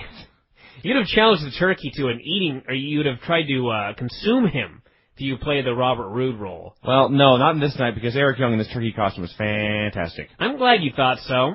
They actually had a pretty goddamn good match, all things considered, in a turkey costume for 2 minutes. Young pinned him with a cradle, and they're already breaking up Roode and Tracy. Yep. Have they had one segment together where they were happy? Did that ever happen No. once? And no, actually there was one, and it brings me to another point here, where Robert Roode had the line, "I didn't hire you for your body." That's right. Even though after going through 18 million different managers, coming out of limos and that sort of thing, he introduced Tracy first by merely introducing her breasts. That's right. He said, "Here's my new manager," and breasts appeared, he drooled on them, and that was it. But he didn't hire her for her body. No. This show sucks. Sometimes it does. And then he threw out a line about Eric Young could beat her in a bikini contest. So, yeah, we're going to see Eric Young. That's ratings. That's coming. Eric Young and the chick in a bikini contest. I can't wait. I used to be like the biggest Eric Young fan. Remember I always wanted to get him on the show? I could give a shit less now. That's right, you remember that. It does absolutely nothing for me now. Eric Young was great when he was like a heel that did wacky selling and was, they didn't try and push him as being funny. He just was funny. Right. Then all of a sudden, he's funny. Let's make him a comedy character. Let's make him a dork. Let's make a comedy dork babyface. Oh God, he's Eugene now. Actually, that's pretty close. I would have died to have Nick Dinsmore on the show. Nowadays, you think I want Eugene on the show? Tell me about the time, Eugene, that you had to act retarded for 2 straight years. Yeah, tell me more. I'm filled with hatred. I can see that. Then we had Nash in his X Division meeting when he accused him of being on steroids. Yes, he did. I don't even know what to say about this. Anabolic steroids. I don't even know what to say about this. I don't know what the point of this was or what to say, but I do know that the highlight of it by far was Low Key sitting in the corner pissed off. Yep. We talk about how people aren't believable. I believe Low Key was furious with rage. Yep. Just as pissed off as he's ever been sitting in the corner. Yep. Having to do this wacky, stupid comedy shit. Then we had Sting and Christian with the winner getting the title shot against Abyss at the pay-per-view. Cornette was inexplicably doing wacky commentary, which was totally fine, actually, because him and Tenay were great, but Don West had just vanished, and then later he just appeared. So it was a weird 3-man crew. Jim Cornette's like the best guy in the world on commentary, because it's actually better when he's doing commentary for his own stuff. Well, yeah. Because he's like the Vince McMahon from when he was a commentator, because he knew everything. He knew everything, and he knew what was important and what he had to get across to the viewer. At the time, Vince McMahon seemed like a horrible commentator, and I think a lot of people make comparisons to, like, you know, guys like Jim Ross that actually knew the names of holds and didn't just go, what a maneuver. But when you go back and look at old Vince McMahon on commentary, he actually was remarkably good because he knew what the big pay-per-view main events were. He knew what the angles were a year in advance because he was fucking writing everything. Yeah. And he did a fantastic job getting everything over that needed to be gotten over. And Cornette is the same way. And this was good stuff. The match was good. Sting was wearing a T-shirt and face paint, and when he's all decked out like that, he looks no older than 35. Praise the Lord, kids. And he also busted out a press slam at one point. He did it with ease. With ease. And I know guys are not talking about Abyss, we're talking about Christian, and it's a work, but still, this 48-year-old preacher off the juice hoisted Christian over his head. Yes. Very impressive. So Tyson Tomko ran in. Not very impressive. Why? I don't know. Because he's a WWE guy. Because and this is the 4th brand, WWE Light. Killed Sting with a press slam into a fall-away slam, a whirly bird dealy bob. Christian's music then just played. They didn't bother pinning him. They didn't bother waking up the ref who had taken a bump. They just pinned him. And that was the end of that. So Cornette on commentary was so awesome because he has to deal with the shit. And he's aware he has to deal with the shit, and he can't bury the shit, but he has to bring it up. He pointed out point blank he believes titles should be won and lost by pinning the champion in the ring. But, you know, it was what it was, and he had to deal with it. And then when the show ended, and he had this wacky no finish in the number 1 contenders match, he threw up his hands and said, I don't know what I'm going to do about this. I am glad I did not hear Cornette make that wacky comment about how titles need to be won and lost in the ring, because that came days after he stripped LAX because they were mean. That's bullshit. This was one of those shows where I watched it, and at the time I watched it and it was over, and I thought, that wasn't bad. It was a fun little wacky little hour right there, but as you break it down and look at it, you realize this is the most horribly booked show there's ever been. And I guess it's fine as a standalone show, and if people enjoy it, that's fine, but it's hard to build a product and to build a successful company when the shit you do is counterproductive to accomplishing that goal. And this very much is, and apparently next week it gets shittier. Is significantly worse. So